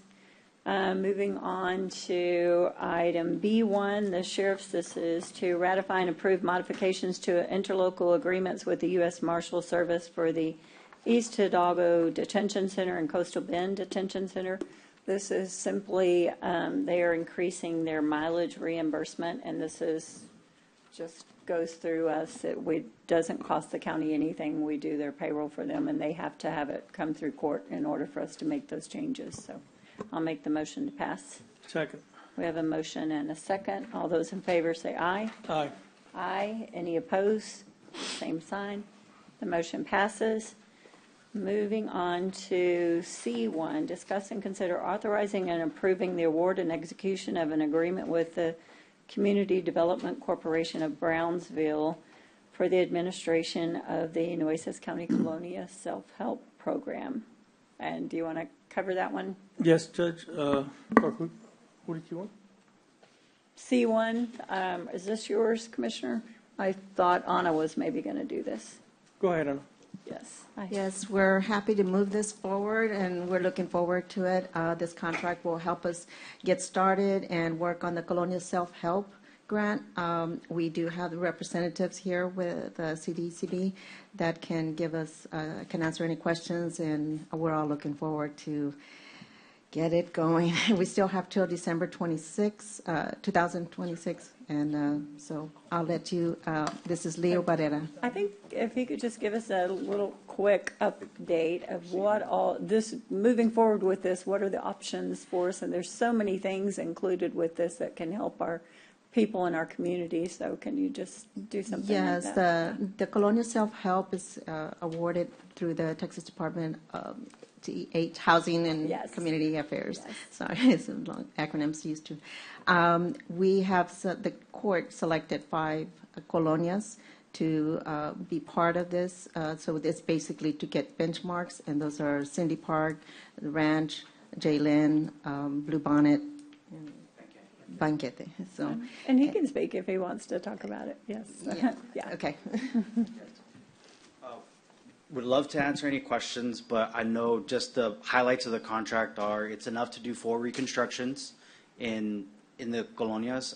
We'll also be purchasing tools to run a tool lending library. That's what I wanted more people to see, that what we're going to be doing. Yes, for sure. And I think we have folks in the community now, actually today, that'll be going through some of the colonias, just knocking door to door to start kind of ramping up the marketing to let folks know of these services that we're going to provide.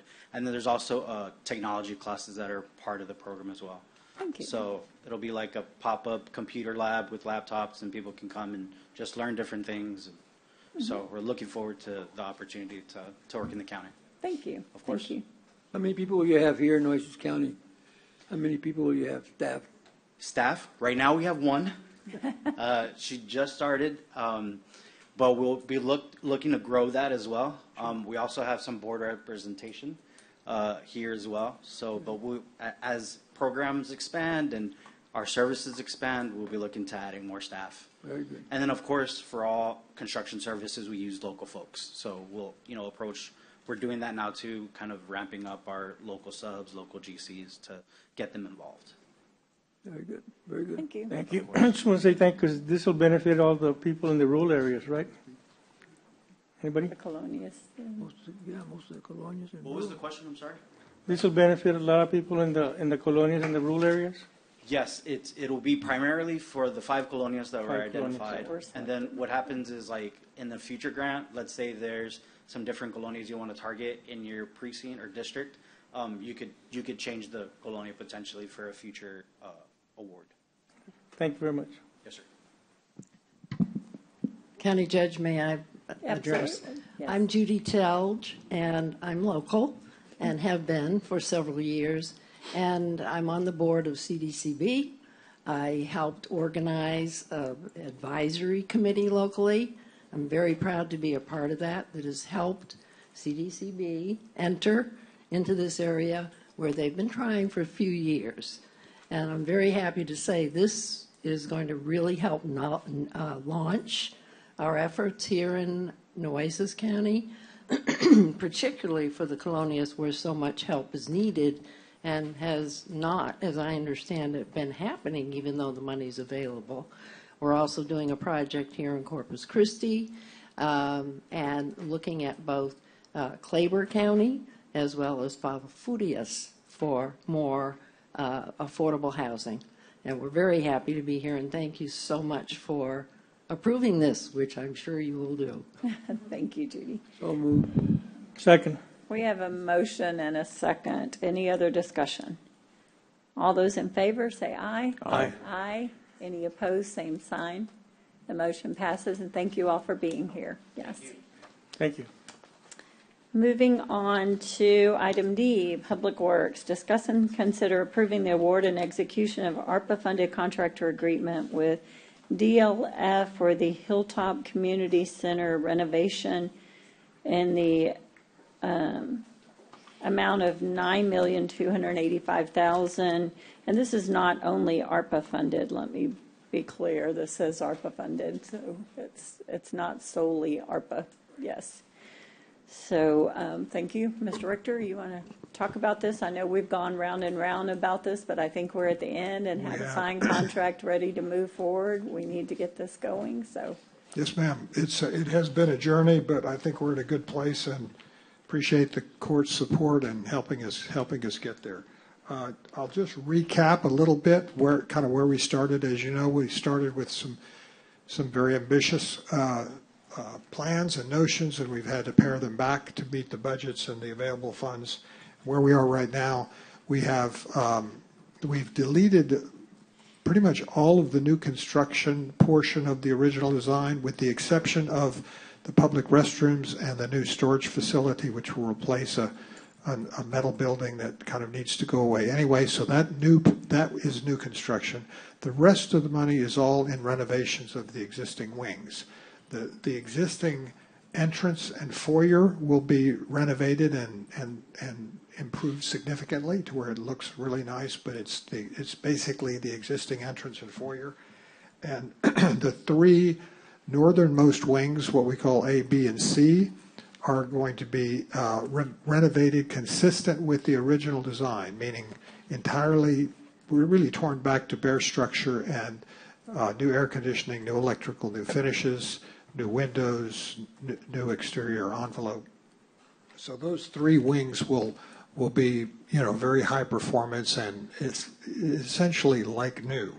The remaining three rings will have other levels of renovation. All of them will get new windows. So all six wings will have new windows, which is going to have a very significant impact on the appearances of the building. Wing E, which is where WIC will be, will have interior renovations and air conditioning, new air conditioning, but not new like from scratch like the first three wings, but it will be replaced. The existing air conditioning systems will be replaced, but not to the same level of performance as wings A, B, and C. Wings E and F will be just the exterior, just the windows. The interiors of E and F, which is primarily the voting area, voting machines and voting areas, the interiors will be left entirely as is. So basically, the objective of upgrading the appearances of the entire building is achieved.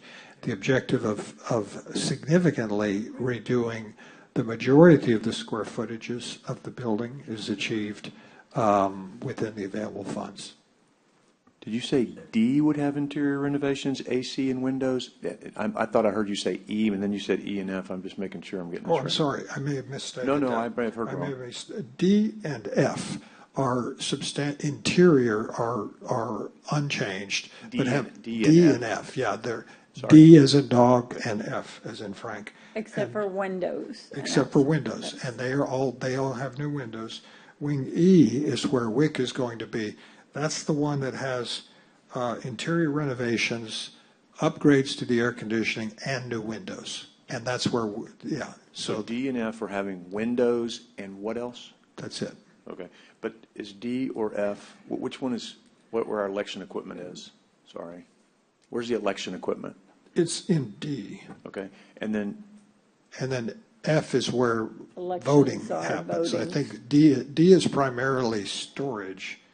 I thought it was only going to be F paint is and facelift. I didn't think it was going to be any major improvements. I think it's going to be a facelift, yeah. It's going to be inside and out. I think that's what the last time I heard. On the election equipment, wasn't that going to be in the renovation inside the upgrade? One of those three fully. Yeah, go ahead. One of those Commissioner, that's one thing that we're looking at separately.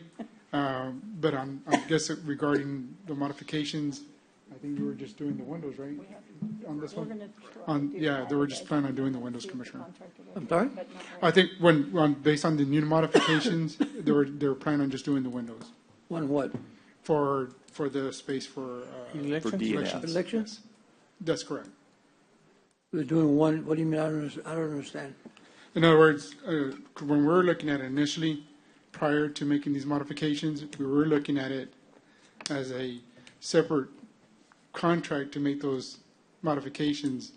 When these modifications, I guess now with the new revisions, they just included just the windows, Commissioner. So how did we go from the storage building, that stuff, to, I thought all of these were going to be touched.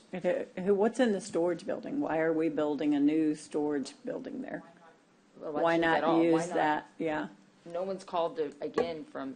I thought y'all went out and looked at the Not- buildings. Not Yes. since. Yes. Not since the modification we did, but then Mr. Richter, we haven't been contacted by. The last him. time, Well, last you time, wouldn't have been. They went out and looked at your space. They all did. yeah, the last time we went No, out there, not- remember, we Yeah, it was we us. told you. Yeah. And then, and then Tinky, you were there, but, Right.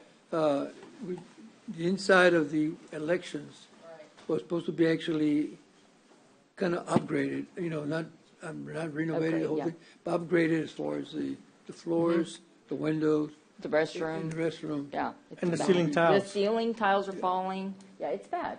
and the walls that were supposed to be shelves. That's in the F, the voting room. So I think that one really needs to be, I mean, I don't know what happened to the change or who changed it or Yeah.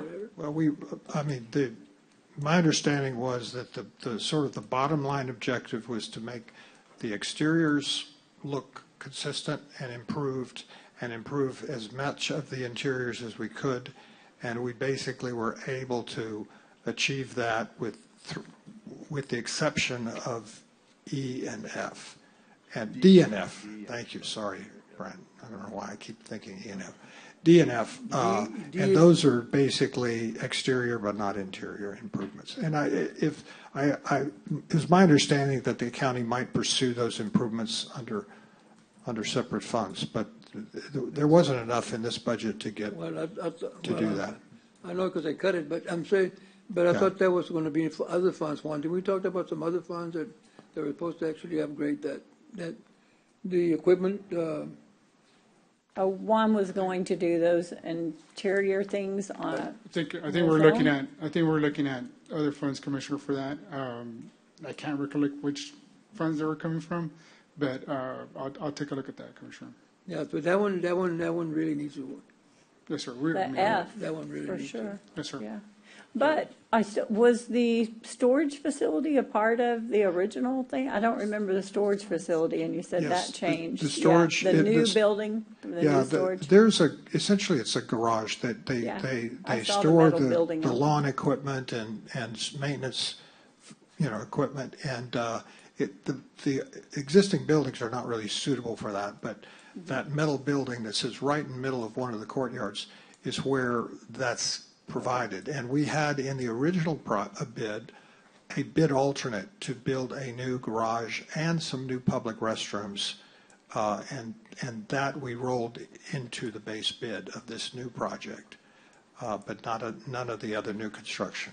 Okay, I just didn't recall. How I much remember the building. How much is that? How much is the new garage and the public restrooms? Because my next question is going to be, I don't know why we need more public restrooms, but I'm not saying we don't. I'm just asking, do we need more public restrooms, or do we need to do what we're talking about needing to do on F or D? I'm sorry, I can't remember F. D and F. I mean, F is the one that hope I have she that has number. people in for both. F. David F. Right, so how much is for a new garage and new public restrooms? Just curious. I don't know if that's separate in there. I don't, But I don't think I that's. mean, I would think he'd had that broken down.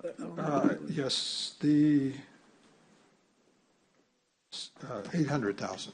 800,000 for new restrooms in a garage? To demolish the existing garage and to build new restrooms and the new storage garage. 800. Well, we could shift some of that over to doing what we need on F, right? I mean, where are the restrooms going, and why is there a need for new restrooms? Because there's a lot of restrooms out there. Well, right? there are, but in the course of renovating the three main wings, which we're tearing back to zero to fully renovate those main three wings, it's much more practical to build new restrooms to serve those. And the existing restrooms are sort of sporadic and not particularly convenient to the total. They're more department oriented, and the new restrooms basically provide new central restrooms for the facility. And they are outside in a separate location. You have to go outside of any Yeah, of they're these on the- wings yeah, to go. They're in yeah, the, like, yeah. more for outdoor use. If people are in the inside, they can use those as well. That's correct. But, well, they're really more for the meeting rooms and the community center, which are all accessed by going outside anyway. But in open covered breezeways. Now, there is one set of, it's really just a single restroom for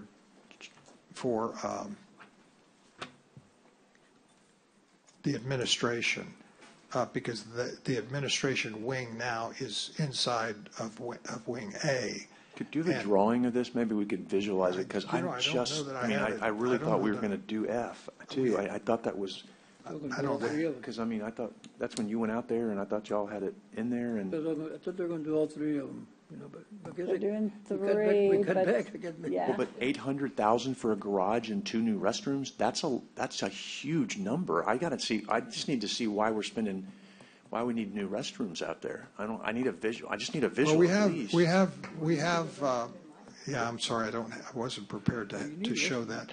There's every facility has restroom fixture counts that are required by code and just by practicality. And so we need to provide the proper number of restrooms.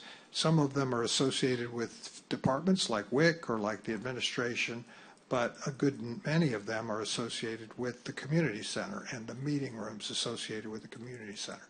And these restrooms are really, they're not just dedicated to that, but that's their primary purpose. So are these additional restrooms for the facility that we don't already have? Well, when we fully renovated the first 3 wings, there are restrooms that are demolished, and it's hard. I mean, it's hard to envision, but you have some old restrooms, and you're tearing out the whole wing, rebuilding it brand new.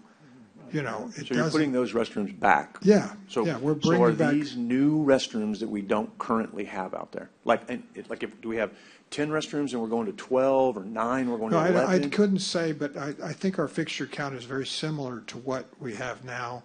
Maybe 1 or 2 more fixtures, but fundamentally, this new restroom, this public restroom building, is serving the 3 wings that are being completely gutted and built back like new.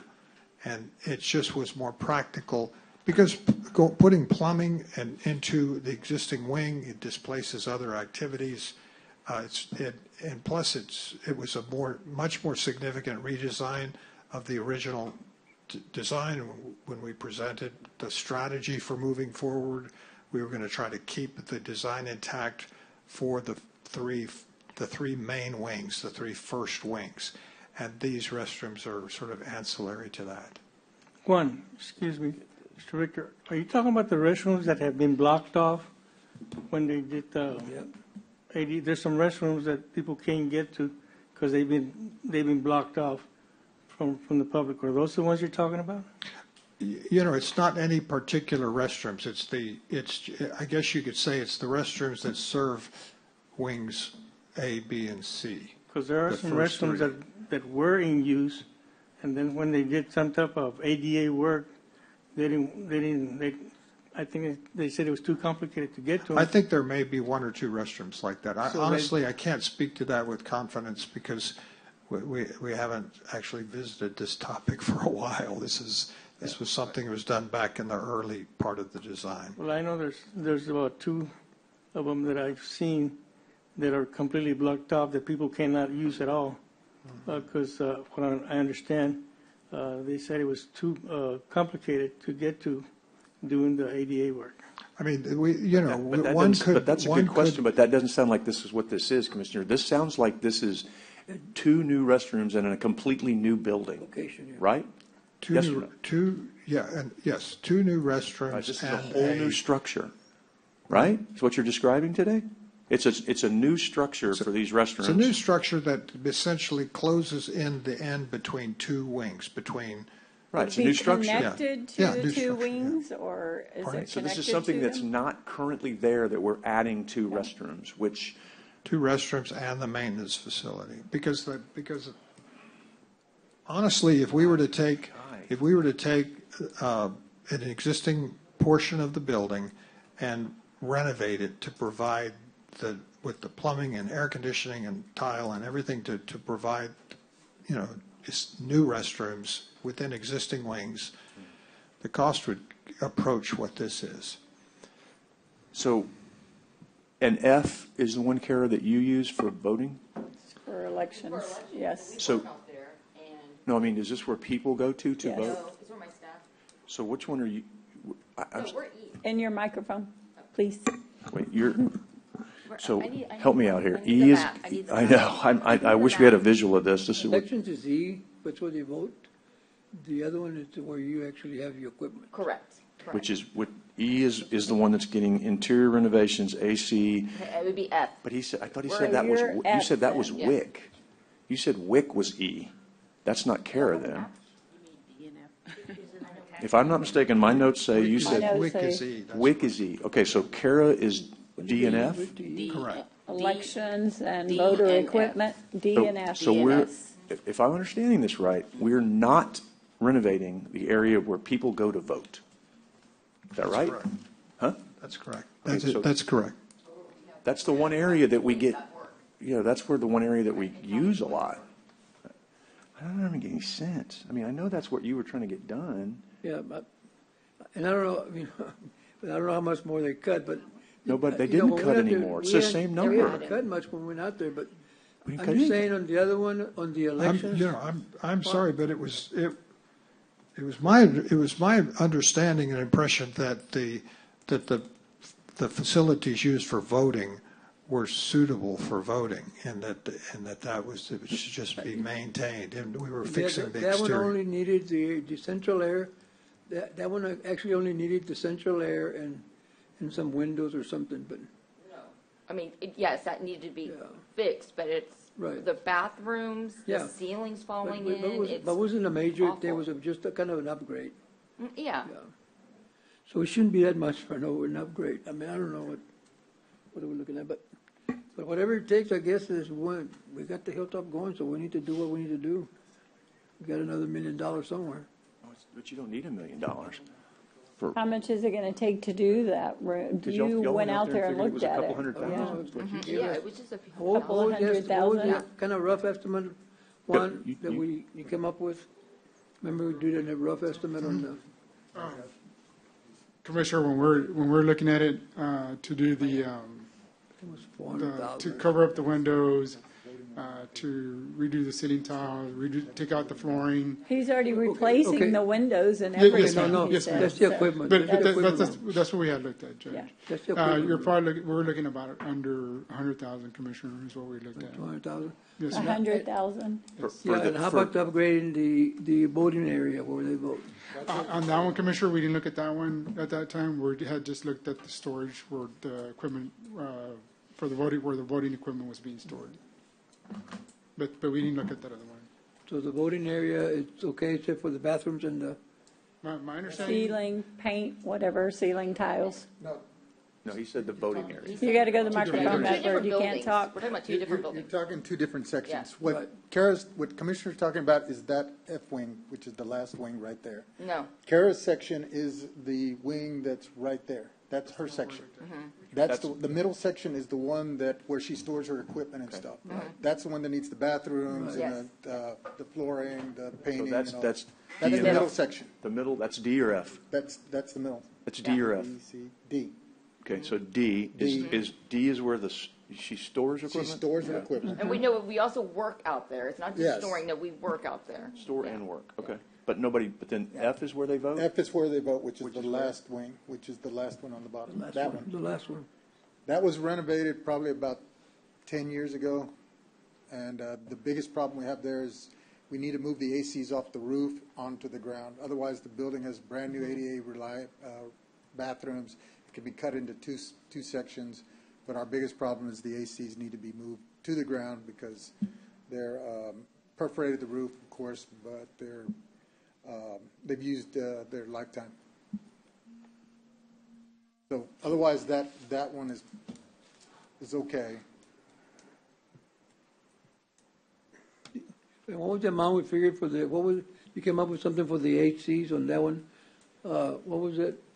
the. We had looked at about $60,000, Commissioner. Yeah, we're not talking $1 million here. We're talking a couple hundred grand. So a couple 100,000 and we could get her F where the people come in and vote renovated to something. Not including, you're already doing the windows on everything, so that wouldn't include that in the 200, so. No, 200's for D and F, Judge. Yes, for D and F both, we could do the additional things. You never know. Well, right, but I mean, it's not $1 million. No, so can we find, do we have enough unallocated additional ARPA money to put towards something like this? How do we come up with the other 200 or capital? They got anything for countywide money left? Countywide, I don't know how much is left Oh, we now. do have some, no, we did have some that we haven't allocated countywide, didn't we? That's correct. Yes. Yeah. There's a little bit. I mean, I mean, but there's unallocated funds also, but are we talking separate from this contract? Is it like going to be a separate deal? Are we going to add it to? I mean, I don't understand the need for building 2 new restrooms and the storage shed. I think you can buy a metal storage shed. I don't get this, right? I'm going to be honest. I don't understand building a new storage shed when you can go buy a metal storage shed you're talking about for lawnmowers, we're going to build a new building? That just, I'm sorry, that doesn't equate for me. Like, we can go buy a storage shed and set it out there. We own a gazillion acres out there with and why are how much is that storage shed costing of the 800,000? That's an enormous amount for a storage shed. We have not priced that. We can price that. That's not in the 800. No, it is. It's not broken out. 2 restrooms and a storage shed is $800,000. I don't understand. Yeah, I mean, the majority would be in, Sure, the storage is about 60% of the square footage. 60? But the restrooms are going to be the majority of the cost because, Sure, I get that. But 60% of that storage? 6% of the new building is the vehicle storage portion of it. And, it's done that way to try to bring the entire building up to a uniform standard of quality and appearance. And the existing metal building, which we had priced to keep it, but it's not very attractive, and it's sitting right in the middle of a courtyard. And if we didn't execute that bid alternate, then we would have to find an appropriate solution for the restrooms. And that's more, cost and redesign and whatnot for that. At this point, I don't get the restrooms, but I don't want to bring it back. I don't want to reinvent the wheel. The storage building is a big problem to me because if you're telling me that's 60% of what we're talking about, that's 60% of the square footage. Right, so that's going to be a couple $100,000 per storage shed. That right there would take care of DNF. And then we could go buy some storage facilities or something. I mean, no offense, but I mean, this isn't our house. We could look, it doesn't need to look like the rest of the building. Yeah, one thing that would be relatively expedient to price would be to just delete the portion of that building that is the storage, the garage, the storage facility, and keep the building that you got right now, because some of the cost is for demolition, removal, and cleaning up where the existing building is. And then that's a quick solution.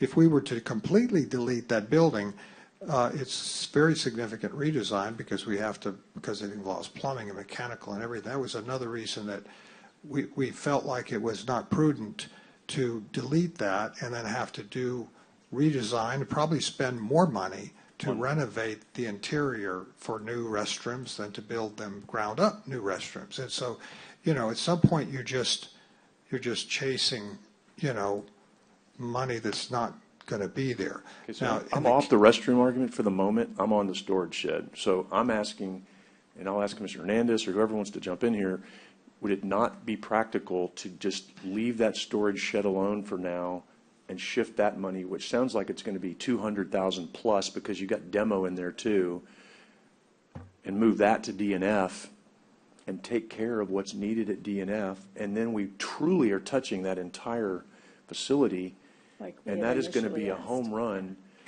for Does Commissioner Hernandez and this court, because otherwise you're going to leave the voting public in a crappy wing. No offense, that hasn't. People, that's where people go in. Their building. I'm just trying to come up with something here Does that I'll get off the that restrooms. change our ability to move forward with this contract? No. Is that a significant change, or can we move forward? No, Yes. my opinion is that's a sort of change that can be executed in a change order expediently. Awesome. Then I think that's a better idea of moving forward. Yeah. Commissioner Hernandez? I agree. You I okay? mean, let's keep on going. I can't hear you, I'm sorry. No, I agree. Let's go forward. Okay, so are you okay then Yes. leaving yes. the storage shed alone and moving that money to DNF? Yes, sir, I am. I mean, this is a countywide project, and I appreciate your input, and it makes sense. So, yeah, let's get it done. Mr. Richter, I appreciate what you've done. I know it's been a big headache for you, but let's keep going and get this project done. Thank you. Thank you. I agree. So Yes. I would make a motion then to amend whatever we're passing today to eliminate, Change order. however you want to do it, that we're amending what is proposed in front of us today to where we're taking out Wait, the storage. wait. Michael's telling us we can't do it that way. I'm not saying you can't. I'm not saying you can't. Yeah. Okay. You want to tell me how to say it? Y'all do whatever you want to do. Thank you. But I think what y'all described was that this idea would come about in the form of a change order. So I think we what you just need might to want to approve do is today. pass the contract as is, subject to a change order being brought back specifically as y'all described. That makes sense. Yes. Subject to as long as, okay, but at the contract as is. Because a change order is after an original contract is made. So we do the contract and we discover there's an issue that we need to solve. And then that discussion happens between the architect and the contractor and Juan. And then they come back to the court and they give you the change order details. And at that point is when the court would vote to approve that change order. You can do it before. Yeah. If you do it before, as you're don't have- suggesting, yeah. we got to rewrite the contract gonna cost and I was come going to say, back. it could be done before, but it's going to become a mess doing it Yeah, that we way. need to move That's a fair forward. explanation Yes, that I can, yes. that's a fair explanation that I can live with It's as gonna be long as time it's consuming. clear what the intent of the court is, which is to approve the contract subject to a change order being executed that eliminates the storage unit and removes that and places those funds to renovate DNF. That would be the motion, right? Yes, and then I would just add on to that, as Grant has us do when we have partial funding, is that the state and local fiscal recovery funds in the amount of $2,900,000.00 is where that portion of the funding is coming from, and that's clearly stated on the contract as well. Second that motion. At the risk of complicating this further, I hope this means that we are able to actually execute the contract now. Because if we wait on executing the contract until we have the actual dollars for the change, we have design work to do. We have to reduce that building. There's structure involved. There's mechanical involved. We got design work. First of all, just to lop off the portion of the building that we're deleting, and then to spend it back on these new. We have to get into these new wings and determine what it needs to be spent, how, where, and have that priced. The logistics of the pricing of this change is going to take some time. That's why he said to go ahead and pass the contract today. I just want to be sure, because when you said No, I subject to, I was afraid that maybe that meant that you were going to wait on executing until. No. Okay, thank you. We wanted you to know our direction for you when you're doing that, yes. We need to move this forward. Yes. So we have a motion and a second to approve this. All those in favor say aye. Aye. Aye. Any opposed, same sign. The motion passes. Thank you. Thank you. Item D1. That was it, D1. Sorry, we already did that one. Judge, It I just got took so long. one question. Yes, sir. Again, we're not figuring this out completely, I guess, because if we damn tell him to do that, he's gonna go back, if not, redesign something that the other two are gonna keep. So it's gonna be an extra cost for that, right, Juan? That is correct. That is correct, Commissioner. It costs him every time he has to go back and change, yes. That's correct, Commissioner. Fortunately, it seems like a simple thing if you're not doing the new building, just doing the restrooms. It doesn't seem like that's a major issue or design change, so, yeah. But if you start the contract and then you do a change order in the middle of the contract. You have to start it to then do the change order, yeah. I get it, I mean, but we gotta do Oh, D. yeah. Sorry. You're right. Okay, item number 2 then, are we good, guys? Okay, item number 2, discuss and consider approval of a change order number 2 for the Nueces County Veterans and Community Services renovation project. I think this is increasing by $6,343.85. I have a note in here, has the county attorney looked at this? What are we doing with this?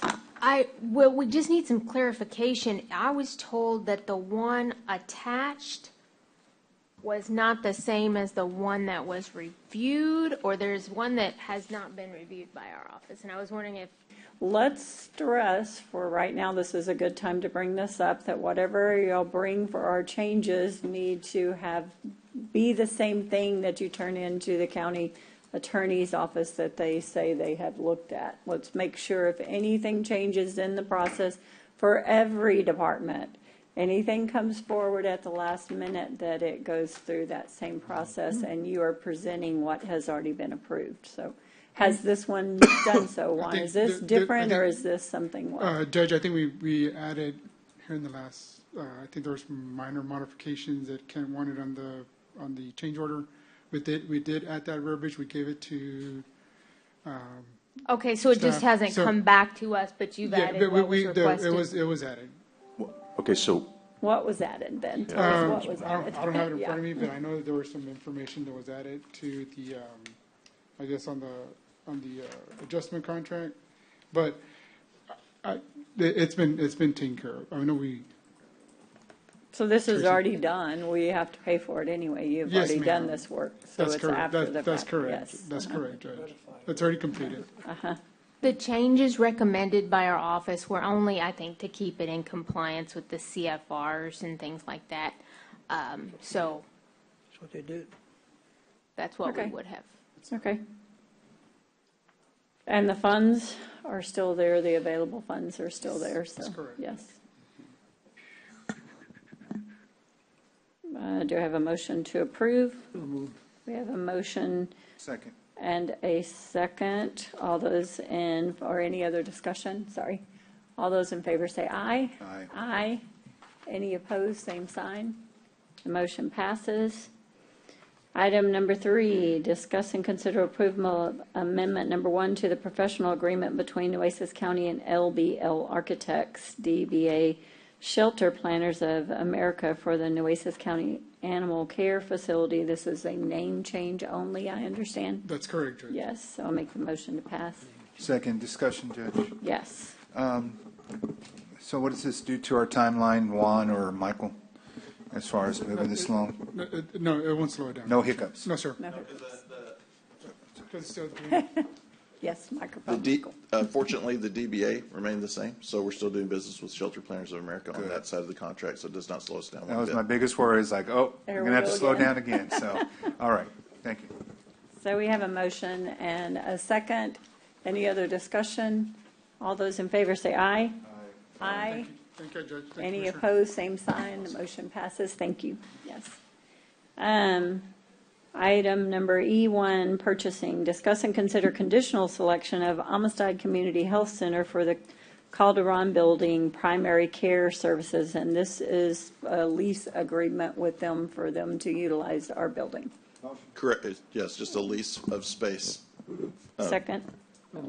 We have a motion and a second. All those in favor say aye. Aye. Aye. Any opposed, same sign. The motion passes. Now, we are at the auditors. Do we all? But, doctor's here from Amistad? Uh-huh. Oh, do y'all want to speak about it? We were just happy. I didn't realize you were sitting there. I saw you earlier, and I thought you were at the, yes, I am. Okay, thank you, Doc. Yes, no, thank you so much for being here. Appreciate it. Yes, both of you. And thank you for my tour the other day. Yes, thank you. Oh, Yes. I still need to do that. Thanks for pointing that out, Commissioner. Do we need to wait until Commissioner Hernandez is back in here for the vote on this for you, item number 1? Dale? Probably, yes. Okay, we will give him a minute, so we'll move on to item number 2. Approve the monthly financial report for the fiscal year 23-24 for the 9 months ending July 31st, 2024. Your Honor, we provided you the monthly financial report for July 31st. That would remain 16% of the year remaining balances. We've gone through and show you the amount of revenue collected in page 5 for each of the funds, and as well as the expenses of each of the funds, showing what our possible fund balance at this time would be for each. Going through the non-major funds, there are no issues of concerning for revenue expenses. They're all doing very, very well. If you look at the general fund on page 62, I believe it is, let's see, 61, you'll see that currently we have 30% of our budget remaining, with 16% of the year available. We don't show a few of items here, but that's relatively promising. However, as we know, we get close to the end of the year, a lot of departments start using some of their budget. So we expect to have, when the year ends, we'll probably be around 100% collection of our revenue, hopefully, and it looks like it's promising. However, our expenses are going to be closer to 95, 96%, where normally they're 92%. So that will be a challenging on where our fund balance will end the year balances. For other schedules, our transfers and our deposits for our summary revenue reports from each of the departments are here and available in the report. I'll be glad to answer any questions you might have, but that is the monthly financial report for the month of July 31st, 2024. Judge, just a quick question. Go ahead. Dale, I know there were some, the county clerk had some discrepancies with her numbers on here. Have you all resolved that? Those are getting resolved, yes. But are they resolved on this report? They should probably be in the August report. And the next month? Next report. Can we pass this subject to those being corrected? Yes. We could. We know, I mean, I know mine, there are lots of them. And so we had sent an email on August 7th, right after court, to say, hey, you need to correct this. They weren't corrected till today. Where's the list that needs to be corrected? Do you have that? So it's not corrected in this. Correct. It'll be corrected on the next report. Okay, so if we pass this today, it would be subject to the corrections. The corrections being made for this report, going back and making the corrections in this report and in the August report. Yes, that's correct. I'm okay with that as long as we amend this July report later, because I know we need to pass these reports, but if they're not correct, we can't. But if we pass it and then subject to it being corrected, not just August, but July, then that should get this one corrected. That's correct. Well, it goes back as it started. Well, or however the whole fiscal, however, right, that's a good point. Subject to it being corrected for the year. Yes. Let's say it that way. Is that because of workday, these corrections, or transitioning? That's a long not question. Moved over, or what? Or just since we've had to manually enter a lot of things, I don't know. maybe just I don't know why. Yeah. I couldn't tell you. I mean, I'm sure that Lisa's it's always going to be workday for the next 5 years, but okay. It's going to be workday for 10 years. Yeah, well, and I've called other counties, and it isn't uncommon for transitions in new accounting procedures there to be hiccups. So hiccups and continual mistakes are two different things, is why I'm kind of asking, is this just one of the... So these are the identified errors that I previously addressed whenever I presented the monthly financial report. We are still working on correcting those. We lost both of our temporaries. Julian, who was our GL accounting assistant, he left to go to the city. We've had some turnover, and so it's just delayed it a little bit. But like I said, those corrections are being posted as we speak. He's got the majority of them done. We are getting those corrected. The issue I have is that they're posted, but they're posted in Workday, which is with us. They're not posted to the public. So the public, what they're seeing is just wrong and inaccurate. That's the issue I have with it. So the new one in Right. August will But be the published one that will have the corrections I on agree, there. but I guess also the issue is you knew what you were submitting to this agenda was wrong. You knew But you continue to submit and say, oh, there's mistakes and there's problems and we'll correct them. But you continue to submit these inaccurate financial reports. Again, the knowing expenses, they're wrong. the expenses are reflected correctly. It's just where they're shown on the report is incorrect. But again, that's an issue because it doesn't matter if those are correct, because it shows that if I'm at a deficit somewhere in my budget, when I'm really not, y'all put it into the wrong category. It's still inaccurate.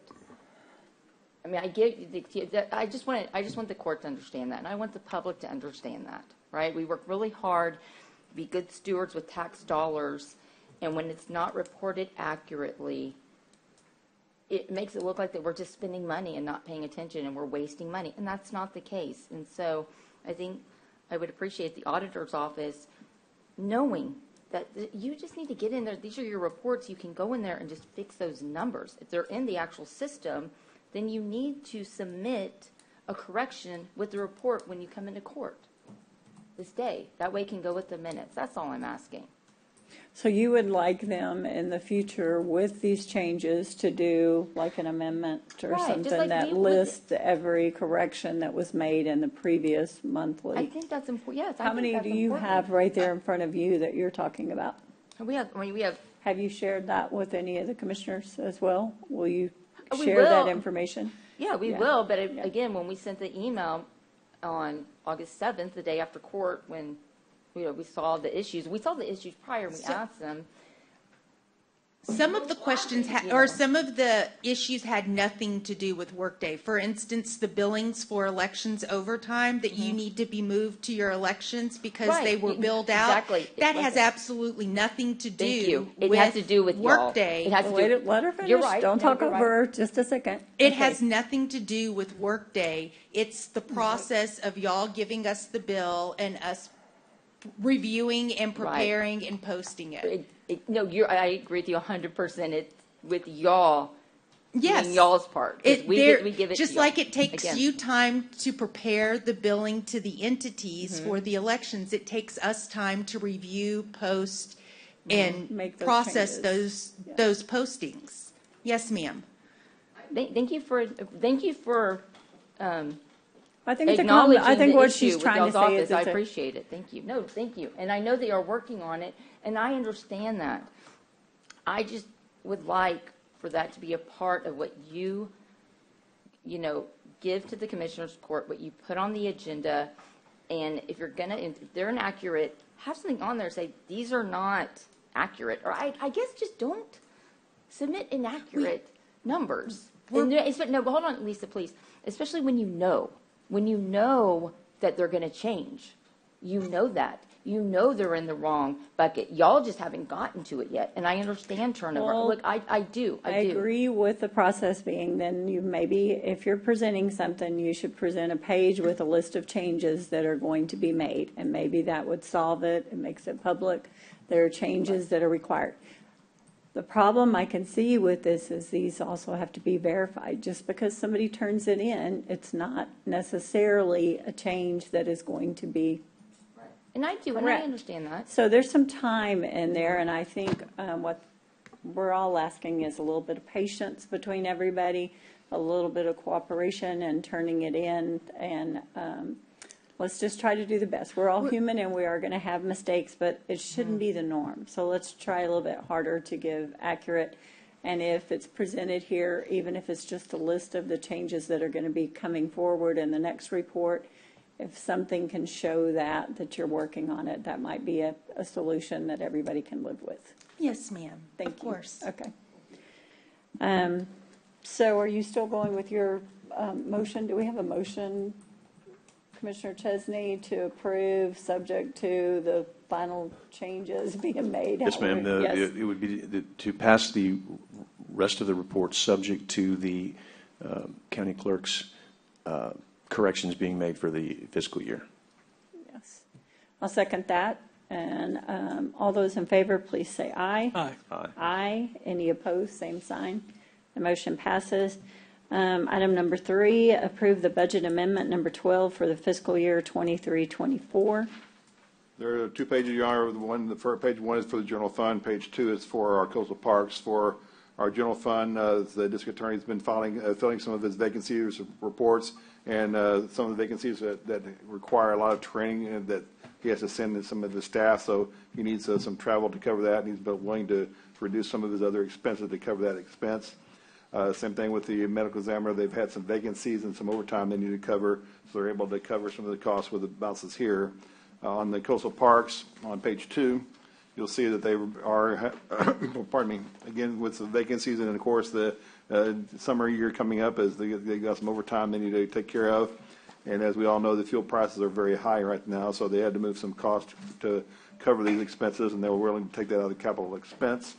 My staff has looked over these budget change orders, and the funds are there for these changes, and we submit budget change order number 12 for your review and acceptance.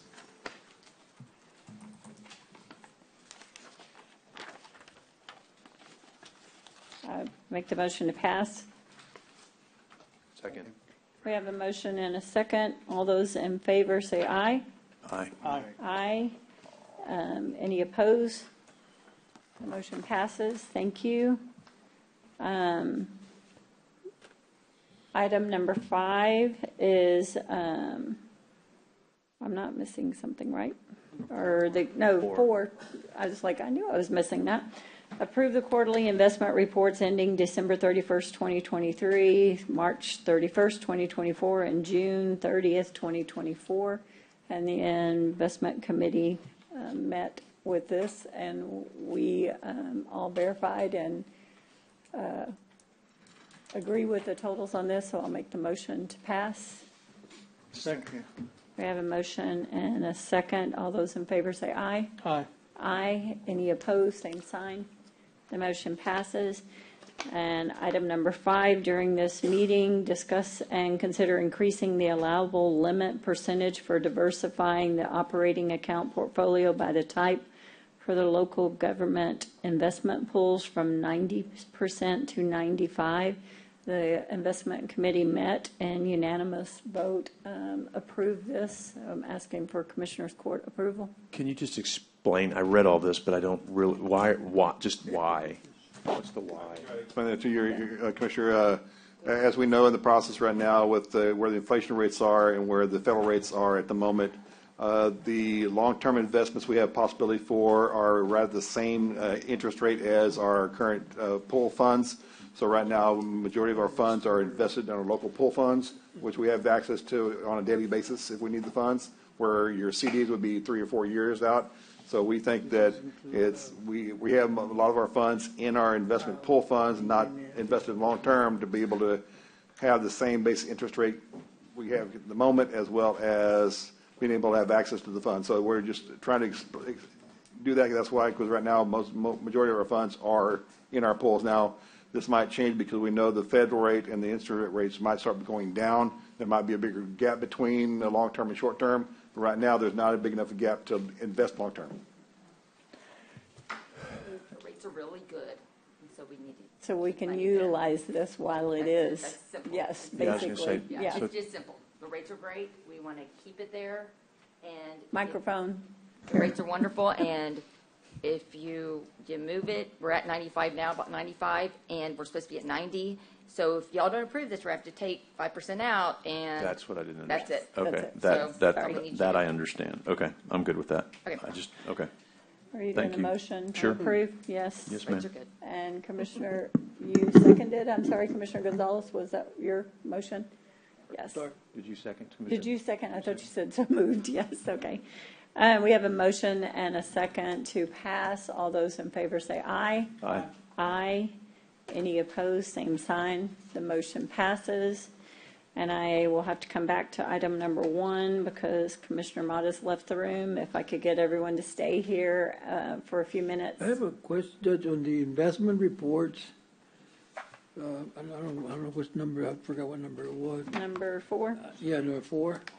We said we approved it, but how do we know it's correct? How do we, are we matching those with the bank statements that are balanced, check and balance, or what? So it's created in the auditor's office, and then There's a what we check do and balance for my to it. office is that we actually have, yeah, like the balance is straight from banking. So we just, I mean, it really, it's exactly the Do they same. match the bank statement? Yes, Yeah, yeah. yes. Uh-huh. And now the investment committee, and we send it because to of CARES office, is getting the actual bank statements as well sent to us to Yeah, verify. we're so- sending everything. Yes. It's good to have that data, so everyone can. Yes. And now we are missing another commissioner, so we will wait again. Okay. We will move on to item G1. Discuss and consider adopting an order to authorize and approve a request for proposals as a method of procurement for Commissioner's Courtroom, the audio-video conference equipment and to authorize the purchasing agent to publish a notice and delegate evaluation authority to a selection committee in related matters. Now, that is a mouthful. This is something that we approved and the funding was approved for, and this just gives them the opportunity and authority to go forward and move with this. So I will make a motion to adopt an order to authorize going out for requests for proposals as a method of procurement for Commissioner's Courtroom audio video project. And what do we do with the rest of that? Michael, you want to help us out here? Sorry. The delegation authority for the selection committee. And authorize the purchasing agent to publish a notice. Thank you. Thank you. Right. That wasn't on here. Right, and delegate evaluation authority to a selection committee. Did you get all of that? I did. Yes, thank you. Yes, It's a mouthful. yes. And is this ARPA funds, Judge? Is this ARPA funding? Yes, It we said gave available it for funds, this but courtroom to update, yes. I just- And ARPA. Did we do an update not too long ago, or is that a different part of our broadcasting capabilities? I've been here about 3.5 years in this position, and we have not upgraded anything in here. Maybe it's just a contract for Swaggit, or who is it?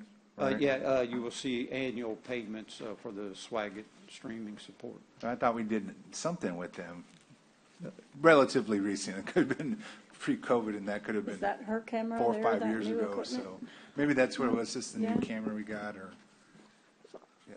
It was camera equipment. Couldn't recall. I Yeah. thought we voted on Seems like something that dealt with the broadcasting capabilities of it, and maybe it was just a contract renewal? Is that what we did? It's only an annual renewal, yeah. Just We're- annual We're not renewal, under okay. contract with them. So at then this maybe point. that's just what it is that it just seems so recent that that's what it was. Okay, thank you. I made the motion already, and I won't try to repeat that, but yes, thank you, Commissioner Hernandez. We have a motion and a second. All those in favor, please say aye. Aye. Aye. Any opposed, same sign. The motion passes. So now I am going to go back to item F1. We have to set the ceiling rate or set the rate for the 2024 tax rate for Nueces County and the Nueces County Farm to Market. And this will make them, we have to take a record vote and we have to authorize the publishing the appropriate notices, so. Yes, Your Honor, your staff and my staff has gone through several scenarios of what we would determine what the proposed budget will be when we're coming up forward, and those are the discussion items we brought to the court when the last budget workshop we had, with a possibility of a cost of living adjustment at the moment. Right now, we're still finalizing the proposal to bring it to you, but to get the balances we probably need for those discussion items, as well as that cost of living increase. We are saying let's set the ceiling for the rate. That don't mean we're going to vote this rate, but this is where we need to probably start with, going down from that point, is the voter-approved tax rate plus the unused increment. So the total tax rate we're proposing is 0.279379, with the general fund being 0.223004, the debt service 0.039369, the road fund 0.003159, and the unused increment is 0.013847. So we're proposing to do the voter approved rate with unused increment ceiling rate at 0.279379. So, and this is just proposing, guys, so I will make the motion to use the voter approved plus the unused increment tax rate at the 0.279379 rate. Second. We have a motion and a second. Myself and Commissioner Matos are ayes. Commissioner Hernandez, this, aye. Just the proposed, right? Yes. Yes. Proposed, yes. Commissioner Gonzalez?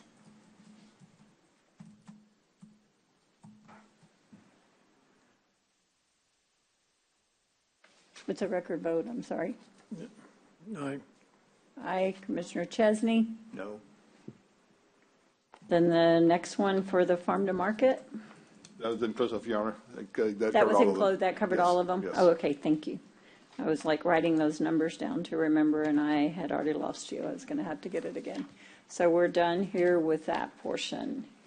Moving on, going into executive, I will need to bring up 4C from executive, and I will need a 5-0 vote to discuss an executive, and this is on the deliberate business and financial issues related to the contract being negotiated and interlocal being City of Corpus Christi and Nueces County Tax Increment Reinvestment Zone 6. So I will need a 5-0 vote. I'll make the motion to take it into executive. Second. We have a motion and a second. All those in favor say aye. Aye. Aye. Any opposed? The motion passes unanimously. Thank you. So now we are going to go into executive session. Public notice is given that the Commissioners Court may elect to go into executive session anytime during the meeting to discuss matters listed anywhere on the agenda when authorized by the provisions of the Open Meetings Act, Chapter 551 of the Texas Government Code. To the extent there's been a past practice of distinguishing items for public deliberation and those for executive session, the public is advised that the court is departing from that practice and reserves the right to discuss any listed agenda items in executive session when authorized by law to do so. In the event the Commissioners Court elects to go into executive session regarding an agenda item, the section or sections of the Open Meetings Act authorizing the executive session will be publicly announced by the presiding officer. In accordance with the authority of the Government Code, Vernon's Texas Code, Section 551.071, 551.072, 551.073, 551.074, 551.0745, 551.076, 551.086, 551.087, the Commissioners Court will hold an executive session to consult with attorneys, including matters related to litigation, deliberate regarding real property, prospective gifts, personnel matters, including termination, county advisory bodies, security devices, and/or economic development negotiations, and other matters that may be discussed in an executive session. Upon completion of the executive session, the Commissioners Court may, in an open session, take such actions as appropriate on items discussed in an executive session. Item A today is consult with the county attorney on legal issues related to the July 31st, 2024 claim of Hector Beltran and related matters. Texas Government Code 551.071. Item B, consult with the county attorney regarding legal matters related to an interlocal agreement between the City of Corpus Christi and Nueces County Tax Increment Reinvestment Zone Number 6 and related matters, Texas Government Code 551.071. And item C, deliberate business and financial issues related to a contract being negotiated, an interlocal agreement between the City of Corpus Christi and Nueces County Tax Increment Reinvestment Zone Number 6 and related matters, Texas Government Code 551.0725. Item D, consult with the county attorney regarding the hiring and rehiring employment process of county employees and take action in open session regarding our personnel policy rules if necessary. And I believe that would be 551.071. Jenny? There's no number attached to it. I presume. Yes. Yeah. Yes. Yeah. And E, deliberate the appointment, employment, evaluation, reassign duties, discipline, dismissal of the Assistant County Librarian issue pursuant to 551.074 of the Texas Government Code. Discuss, consider, and take action in regular session if necessary, including authorizing a supplemental pay. And it is, what time? 11:37, and we are moving to executive. Thank you.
It is 1:49, and we are back from executive. I have item A. Commissioner Modas, I believe, yes. Yes, Judge, I have a motion. Motion to approve the July 31st, 2024 claim of Hector Beltran for $278.67, contingent on execution of all settlement and release documents, and allow the county judge to sign the related agreement. Also to direct the clerk and the auditor's office to expedite payment. I'll second that motion. All those in favor say aye. Aye. Aye. Aye. Any opposed? The motion passes. Moving on to item E. Commissioner Chesney, I believe we have a couple of motions. Thank you, Judge. Yes. I'd make a motion to move Ida Garza to temporary special advisor to the county library at the same pay, and to move Crystal Drillin as acting director with the pay associated with the director, and freezing Crystal Drillin's current position until further motion by the Commissioners Court. I'll second that motion as Her well. current position. Her current position. Correct, thank because you. she's moving up today. I second that motion. All those in favor say aye. Aye. Aye. Aye. Any opposed, same sign. The motion passes.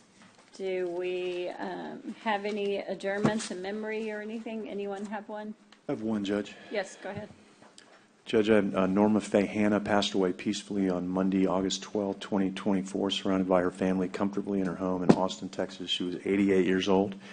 She moved with her parents to Corpus Christi, Texas, where she attended and graduated from W.B. Ray High School in 1953.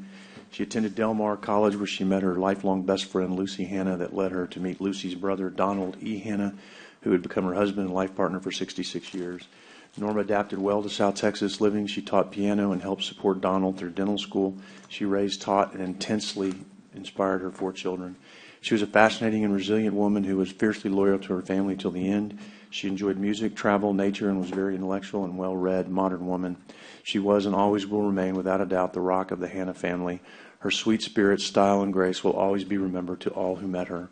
She's survived by her children, Owen Essa Hanna, wife Teresa, Kelly Don Hanna, wife Nina, Kevin Patrick Hanna, and Ruby Christine Powell, husband John, and her grandchildren, who were the light of her life: Alexandria Hanna, Sarah Hanna, Austin Hanna, Cameron Hanna, Logan Hanna, Jackson Hanna, Jack Powell, and Mia Powell. Our condolences to the Hanna family on the loss of Norma Faye Hanna. Absolutely. Any others, commissioners? If we could just have a moment of silence then, please, for the family.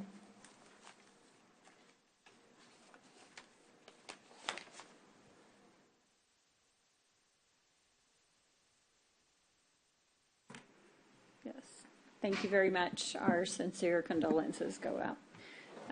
It is 1:52, and this meeting is adjourned. Thank you very much.